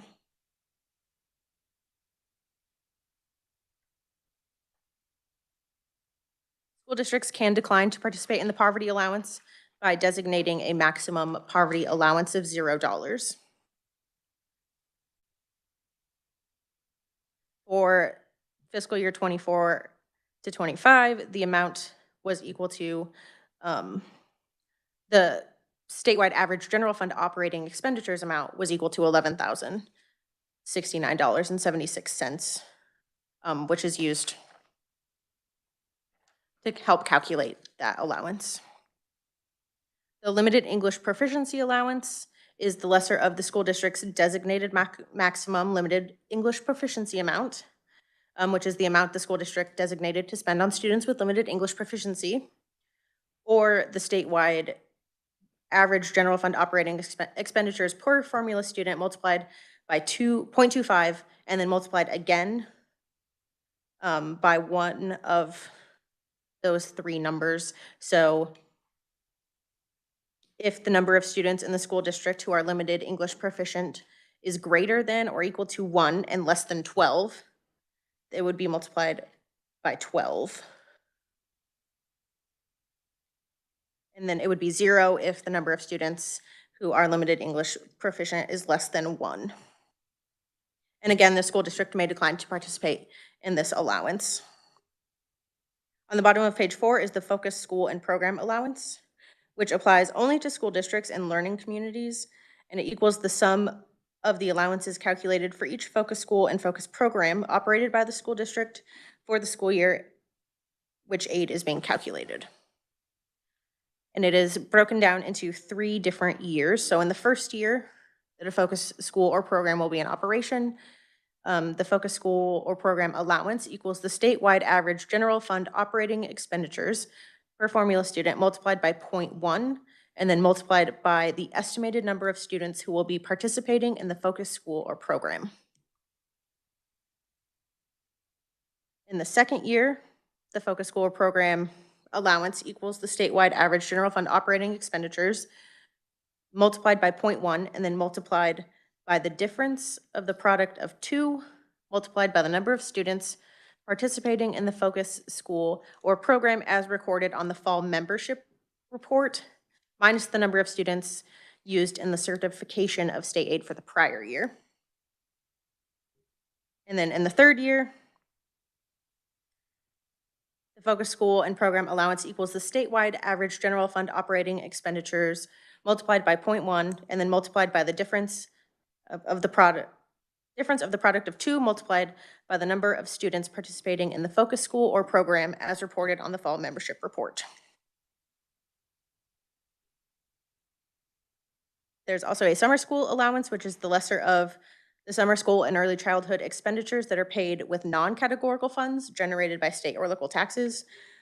This is also the actual summer school expenditures, or 85% of the statewide average general fund operating expenditures per formula student multiplied by 2.5% of the summer school student units. Each school district receives additional summer school student unit, an additional summer school student unit for the following units. Those attributed to remedial math or reading programs, and those attributed to students who in the immediately preceding school year qualified for free lunches or free milk or attended a school that provides free meals to all students pursuant to the community eligibility provision.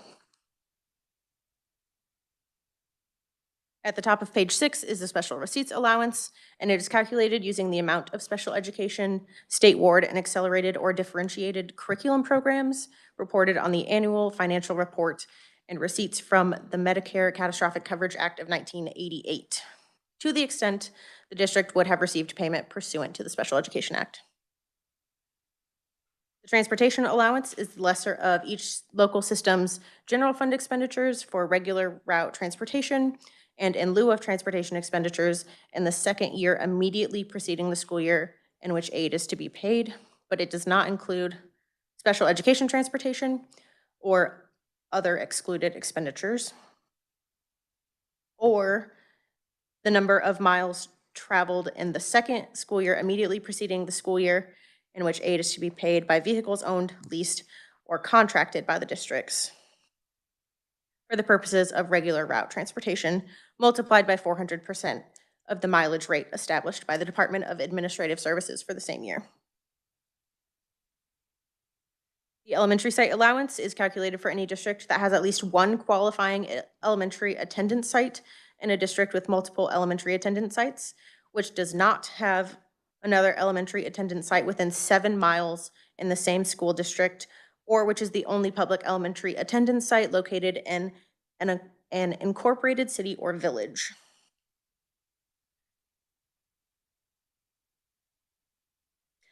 The distance education and telecommunications allowance equals 85% of the difference of the costs of the telecommunications services, access to data transmission networks that transmit data to and from school districts, and the transmission of data on such networks paid for by the school district in a local system as reported on the annual financial report, minus the receipts from the Federal Universal Services Fund.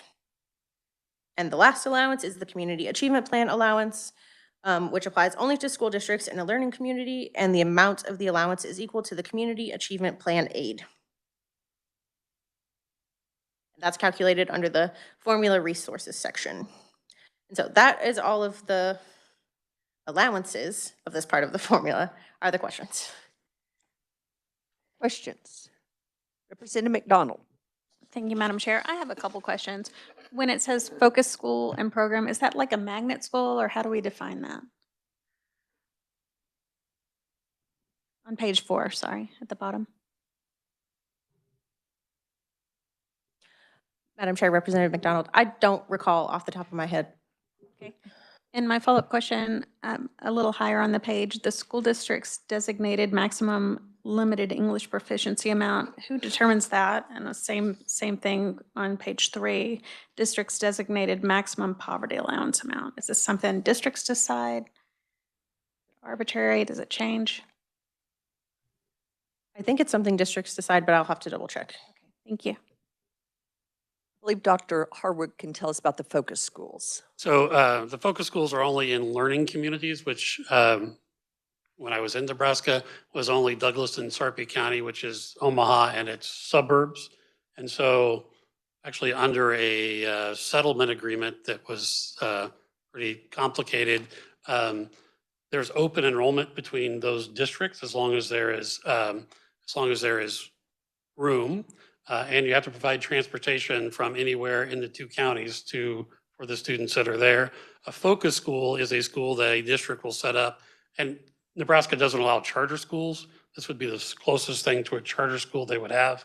And so it's that a district opens a school that is then open to anybody in the learning community, which has to be multiple districts. And so it's a special purpose school that can have a theme or however you want to set it up. Thank you. It's alarming to me that I think you said there are only 2 learning communities in Nebraska. Senator Petty. So does the focus schools take in the formula students? So yes, I mean, so the students would enroll from from the districts that are, the districts that are part of the learning community. Any student in those districts would be able to participate in the focus school up until it got full. And so then they have to have a process for how they're selecting students after that. So, and again, it works a little bit like a charter school in that way. That was one of my questions. On the page 4, when it says students, it's under the poverty allowance, students comprise more than 30% of the formula students in the school district. So the highest amount of, it would be 30% and more. So they're just starting at 30%, then that's the highest category for that percentage for poverty allowance. Would that be correct? I believe so, yes. And then I think the question just got answered about the focus school, so thank you. Representative Hill. Thank you, Madam Chair. It's interesting to note on this that Nebraska has a transportation adjustment. I was going to ask that question earlier. Are the other states that we've gone through, they have no transportation formula? The only one that I can think of off the top of my head is Oklahoma, which we haven't got to yet. We haven't gotten to yet. Okay, thank you. Representative McDonald. Thank you, Madam Chair. My question is transportation too. Dr. Harwood, did you say who pays the transportation for the focus schools? Is it the receiving school, the parent? So as a member of a learning community, the district that the student is attending would pay the transportation costs. And then you get reimbursed for that 2 years later.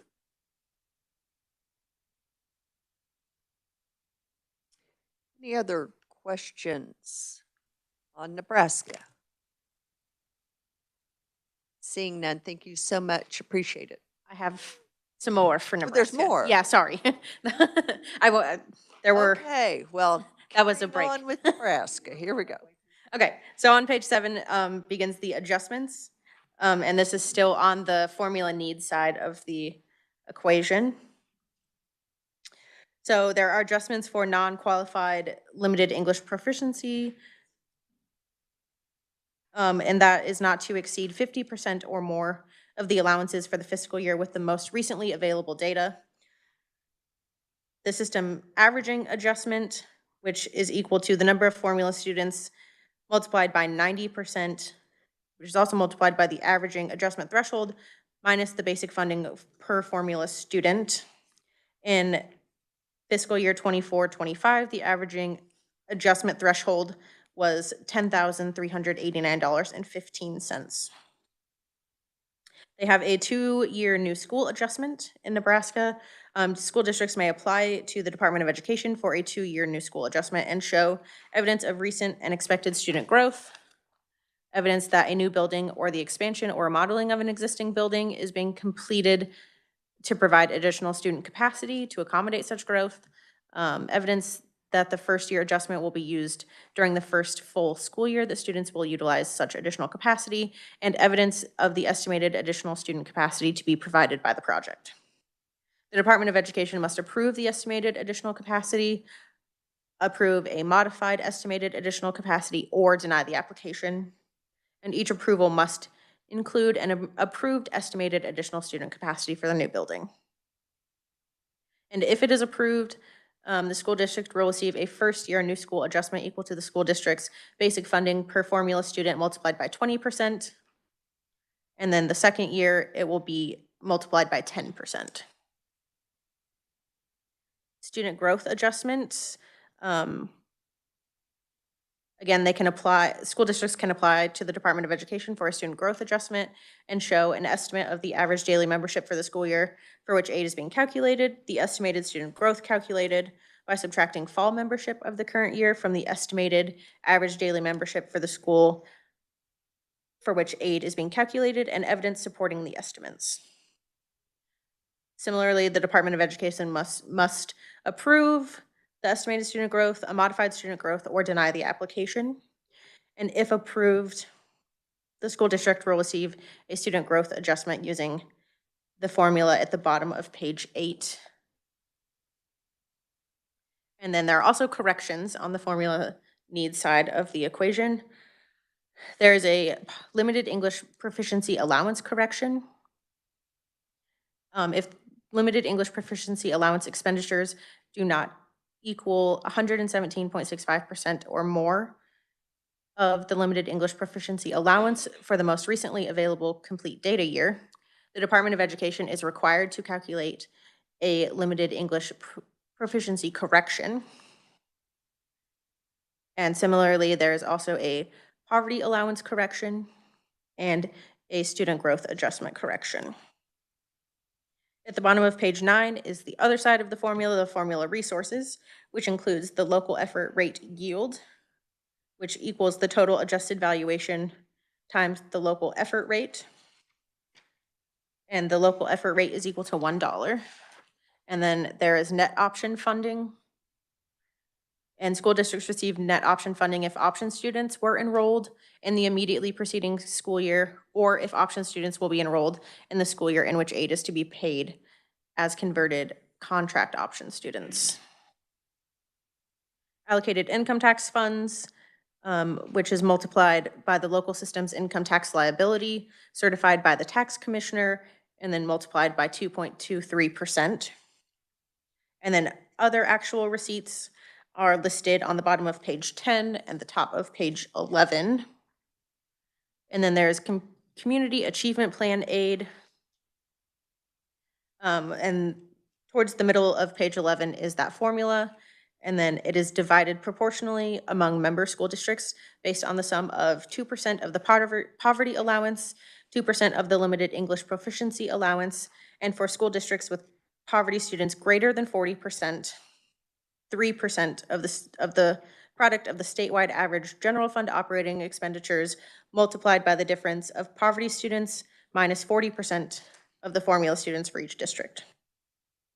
And then the bottom of page 11, as I mentioned it at the beginning, is foundation aid, which was instituted in the 2023 legislative session, and it is $1,500 times the number of formula students.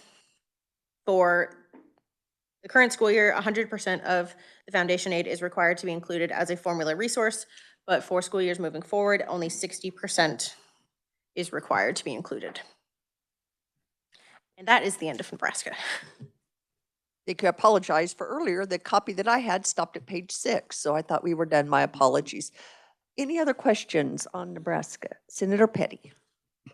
So it looks like when you went over the other actual receipts, so they are receiving taxes, they are receiving funding from a variety of sources, not just local property taxes. Would that be correct? Yes. Director Ricker. Thank you, Madam Chair. I was kind of on the same lines, just looking to clarify the first bullet on that list of other actual receipts says public power district sales tax revenue. Just want some clarity. Is that the public utility when we use the term power, or is a power district some form of school district that we didn't hear about today? Madam Chair, Director Ricker, I'm actually not sure, so I will look that up and get back to you. Thank you. Any other questions or comments on Nebraska? Seeing none, thank you so much. Appreciate it. We are closing in on our last state, Oklahoma. We're not going to sing the song, but you can think it in your head. Jennifer, you kicked us off and you're bringing us home. So Jennifer will do Oklahoma for us.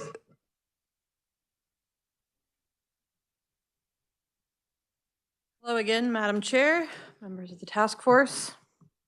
You are right, we are in the home stretch here. So, for Oklahoma, this school finance system is governed by the Oklahoma statutes as well as Article 13 of the Oklahoma Constitution. I do want to make a note, these memos have been done in the last couple weeks, and I there is a misprint on the front page. So underneath primary funding model, it says that the foundation aid is determined by subtracting the amount of foundation program income from the cost of the foundation program. And then you just need to cross out and adding the transportation supplement. So just cross out and adding the transportation supplement. The foundation aid section of this does not. The final state aid includes the transportation supplement, but it is not in the foundation aid part of the formula. So the primary funding model is called foundation aid, and it's a student-based model. And for fiscal year 23-24, that is, the foundation aid was equal to $2,122 per pupil. So foundation aid is found by taking foundation program income and subtracting foundation program. And what is foundation program income? Well, it's the sum of a lovely list on page 1 and 2, which includes the adjusted assessment valuation of the current school year minus the previous year's protested ad valorem tax revenues, which is then multiplied by the mills. Also, 75% of the amount received by the school district from the proceeds of the county levy during the preceding fiscal year, motor vehicle collections, gross production tax, state apportionment, and the Rural Electrification Association, or the REA tax. Foundation program is taken by having the district's higher weighted average daily membership, either based on the first 9 weeks of the current school year or the preceding school year, multiplied by the base foundation support level. The base foundation support level is found within statute, and for 23-24, it was $2,111. I'm going to skip over the transportation supplement here because we talk about it again in the back, but for the purposes of calculating the foundation aid, the weighted membership of a school district is the sum of the weighted pupil grade level calculation, the weighted pupil calculation, the weighted district calculation, and the weighted teacher experience and degree calculation. And these are based on the higher, again, of the first 9 weeks of the current school year or the preceding school year. And whatever number they use must be used consistently in all calculations across the board.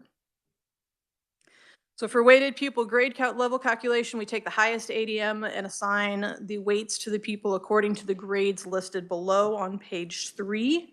And then that is then multiplied together to get to a sum, which would be the weighted pupil level calculation.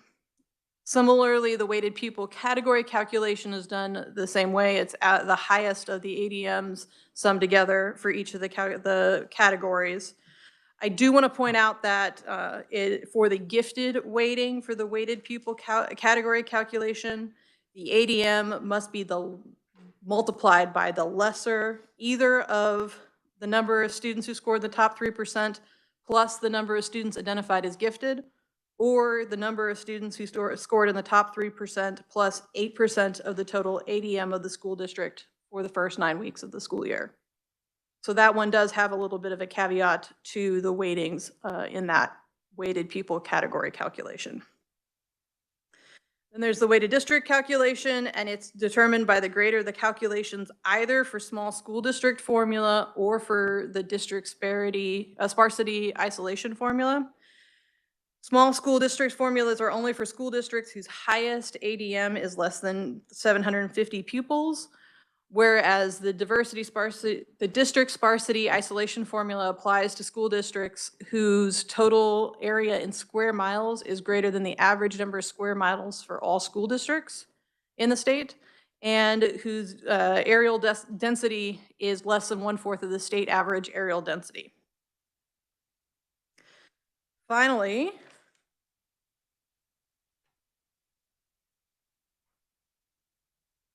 I'm sorry, not finally, I got 2 more there. The student cost factor is calculated using the school district's ADM categorized into the grade level groups listed below, and then added together, divided by the total district's ADM, and then subtracting 1 from that.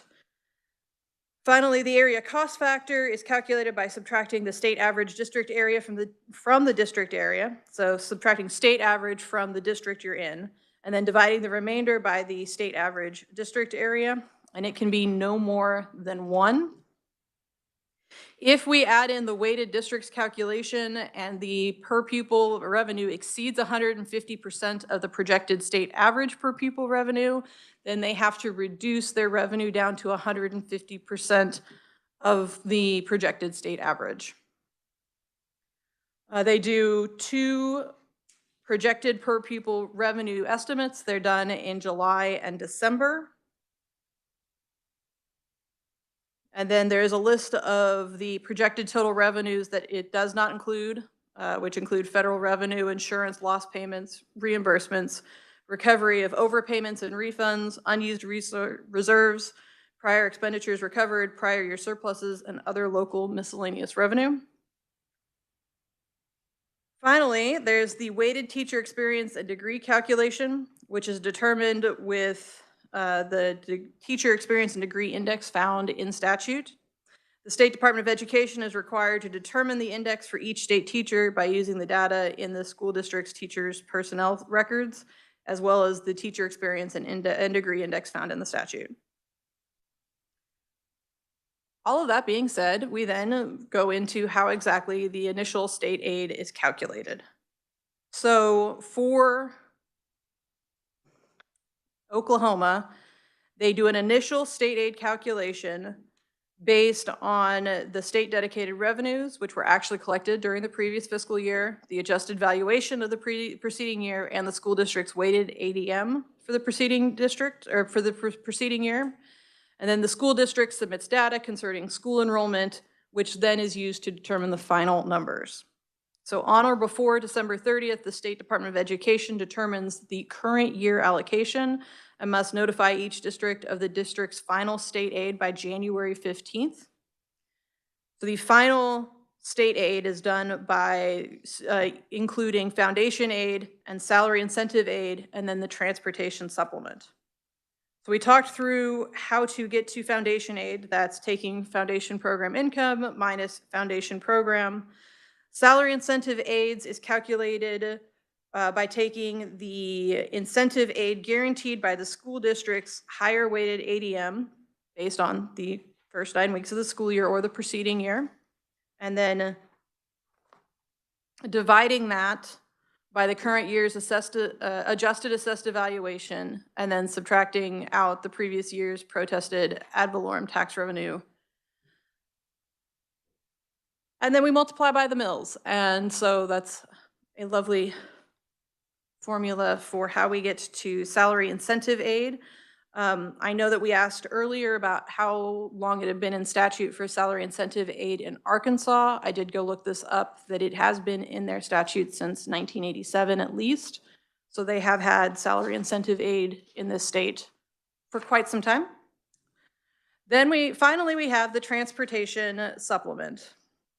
So the transportation supplement takes the average daily haul, which is the number of children who are legally transported and live 1.5 miles or further from the school. And they multiply that by the per capita allowance, which is written out in statute. So there's a chart in statute that they use for that formula. And then they multiply it by 2.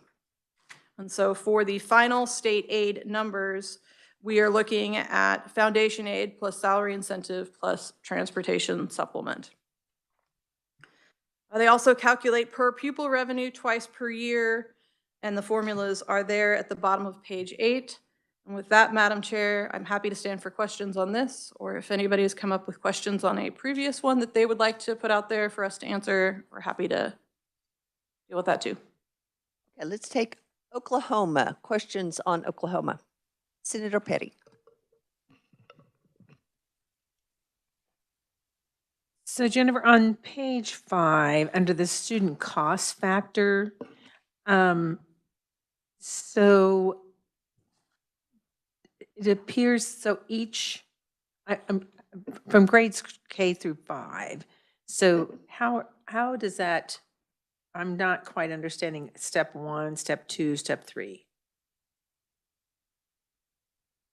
Sure. So in step 1, they take 74 and then divide it by the grade level ADM. So for grades K through 5, they would take the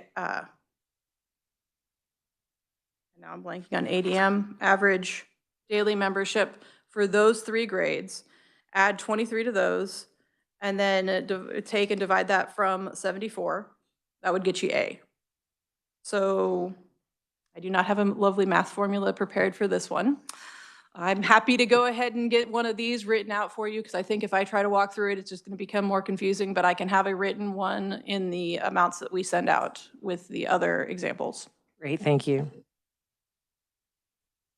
Any other questions, comments on Oklahoma? Seeing none. Any on the other states that we've, Representative Hill?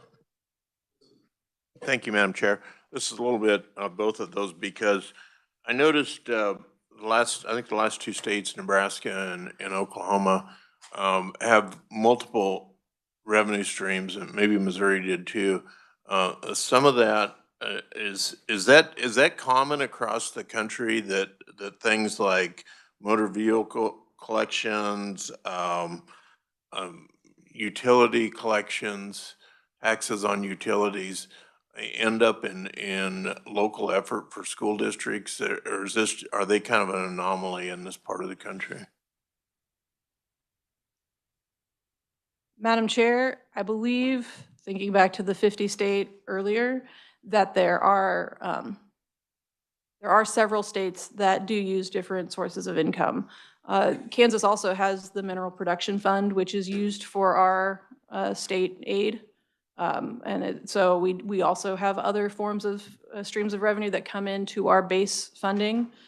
How many states have all these multiple streams of revenue? I do not have off the top of my head. We'd be happy to look into that. Dr. Harwood. So just a question, as you're putting together the examples, it would be helpful if you took like a common district characteristics, so you could kind of compare how those kind of go through their formula. Also a question about, you mentioned virtual education in Colorado. I don't remember it coming up in some of the other ones. So if we could find out how virtual education is funded in, I think, just the surrounding schools, I don't know, or just states, the other one. I also, because I have a question that hopefully we can address at some point, is adult education, and just whether or not that's included with K-12 before, and this would be adult education for people that don't have a high school diploma. Just we have some issues with our own way we're doing things, just the way things have changed. I think I'd like the task force to address at some point. We can absolutely get that information. There are also some differences in pre-K funding as well. So if we're going to do adult, let's go ahead and add the pre-K comparison in there as well. Madam Chair? Yes. The pre-K funding for surrounding states is in the memo on the surrounding states. So we'll be happy to get that out as a compiled group side by side for all of these. But if you are curious about pre-K, that is in the surrounding states memo at least. Okay. Representative McDonald. Thank you, Madam Chair. I would love to have a list of different revenue sources for education in Kansas in particular. Thank you. Yes, Mr. Porter. I don't know that we need this now, but at some time during the discussion, I would like to look at transportation aid and then mileage requirement. Frank will correct me if I'm wrong. I believe it's 2.5 miles in Kansas. It's 1 mile in Missouri. I noticed in Oklahoma it was 1.5 miles, but I'd like for us to have that information at some time to discuss. Okay. Any other questions or comments about the states? Representative Estes.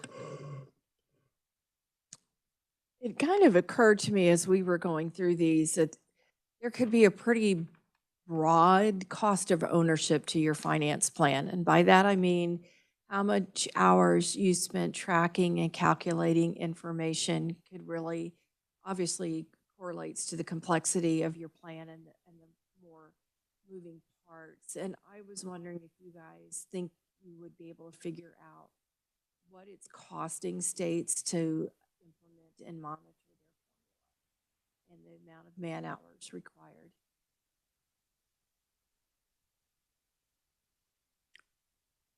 We would be happy to look into that and find out if that is information that's available.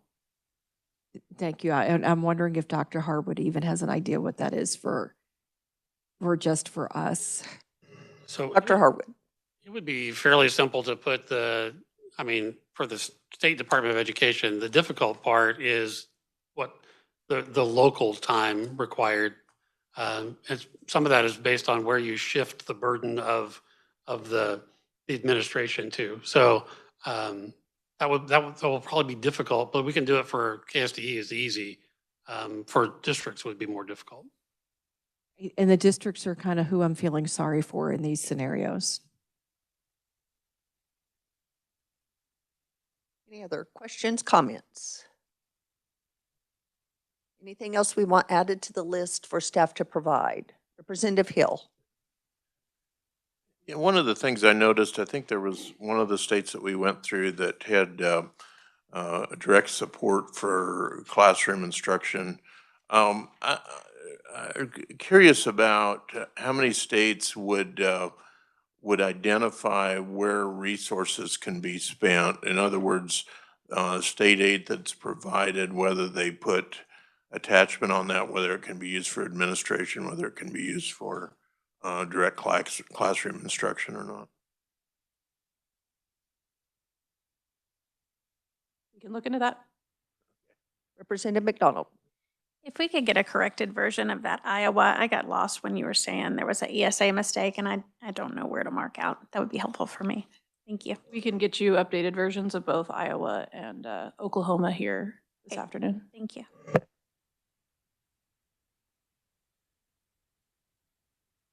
Okay, seeing nothing else, thank you. Thank you to staff. As you can tell, they always put a lot of work into this, and so appreciate you guys doing that for us and helping us walk through this process. Couple of housekeeping, make sure I get your payment voucher if I haven't already. Also, you'll notice that we were handed the 2024 NAEP scores in a hard copy. I believe that Matthew also emailed that to us here a little bit ago electronically, so you have that. Now, moving forward.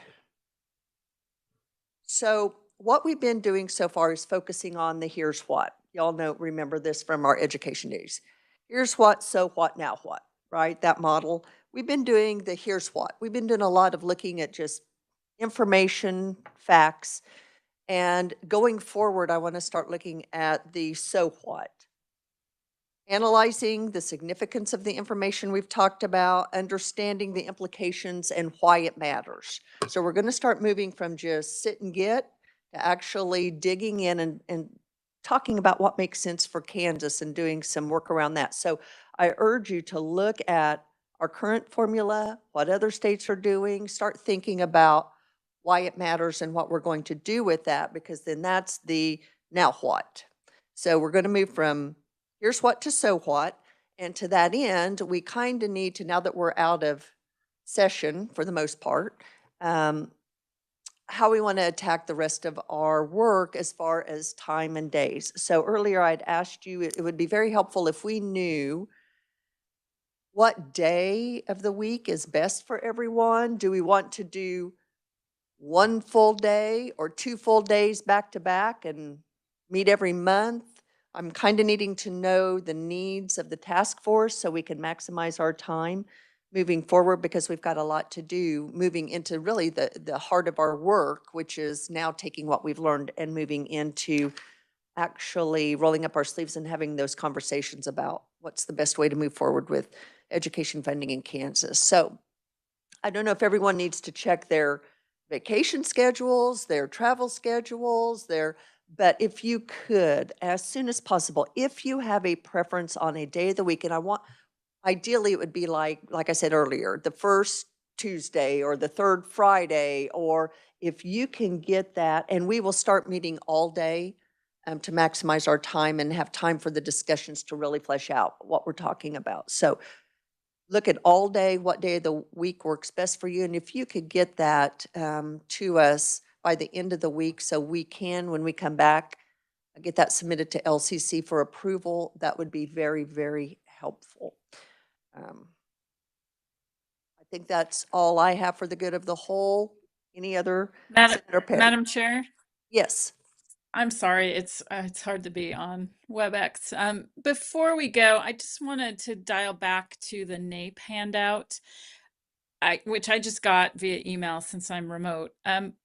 It looks like it's the raw scores. I'm wondering if there could be some assistance analyzing what is statistically significant about the differences in those test scores. So I just looking at, we may be looking at a list that rank orders via the raw scores, but statistically, if there are a whole group of states scoring within 1 or 2 points of each other, what is the significance of the overall performance, the national average on these types of the test results? Because I think there are a couple different ways to look at that data, and I would appreciate if we're factoring this in, which I recognize the importance of taking a look at outcomes as we're having these discussions. I think we want the right contextual framework for the discussion. Representative Hill. Thank you, Madam Chair. I might be able to give you a little bit of a partial answer on that. There are 50 states, and so the statistical significance, the end number is small enough on that when you start to statistically compare states, you get some pretty general categorizations. And I think NAEP has actually done, to their credit, has done a really good job of putting out data that shows what is statistically significant and not. But what you'll find is that the groups are quite large on it. I mean, it may not be as robust as you think it is, because the mid-level that says they are not statistically different encompasses about 30 out of the 50 states. So thank you very much. And one of the things that I want to just let staff particularly know is, as we move forward, we are going to look, because it's my firm belief that it's not how much we spend, but how we spend it. And so I want to look at outcomes versus spending mechanism on each of the weightings. So that will be part of our discussion as well. Senator Petty. This is back to the, when we're going to meet next. So do you have, do you already know how many days are allotted for us to meet? We have kind of been given a blank check, so to speak, which is why I really need to know. Yes, I saw the secretary wince at that. Not that we're going to cash a blank check, make no mistake, but I have asked that same question: how many days do we have? And they have said as many as we need. So I'm kind of flying blind here, and so I'm thinking the goal by the end of this calendar year is to have at least a sketch, a framework of a formula that we can go into next session, really vetting and digging in as I hand off the gavel to Representative Estes, and then spend next year. And so it's just kind of how quickly do we accomplish that? I'm not sure until we really get into the process, and how long that takes, it takes. So I have not been given a set number of days that we have allocated. And there's just as a follow-up. So you had asked about what's the best day of what is the preference of a day of a week. Are we looking at just one day at a time, or are we looking at 2 days? Is that also an option that's on the table? That's an option. I would like to start out initially with 1 day a month. And if we feel like we need more, then add, if that's acceptable to the committee. If we feel like we're stalling and we need more time, then maybe we do a back-to-back to get us back on track to having a draft of a formula by the end of the calendar year. So I'm sorry I can't be more specific than that. We're kind of working as we go here. So, okay, anything else? Okay. Okay, Representative Getz. Thank you, Madam Chair. I've been doing a lot of listening. Thanks for all the presentations. I was just thinking I might be the furthest away, I might not, But if we ever wanted to do like start at 1 and then have an overnight and then go all the next day on a 2-day thing, that would just be one overnight for me. So that would be preferable, and I can, whatever dates. Are we thinking about every month do something like that, whether it's a day or a day and a half? That would be preferable to me. Yes, we're going to start with once a month, and I would prefer to just have everyone come. If we go 1 day or 2 days or a day and a half, make one trip a month. I don't want us to be coming back and forth for those like yourself that have to travel. So if you can send those preferences to staff, like I said, by the end of this week, what works best for you.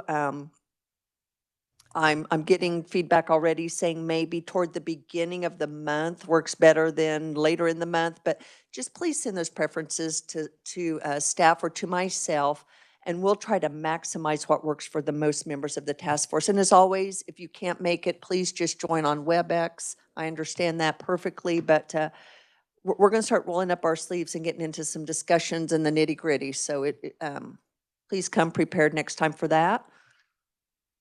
Anything else for the good of the task force? Thank you all. Thank you to staff. Appreciate everyone's patience. We are adjourned.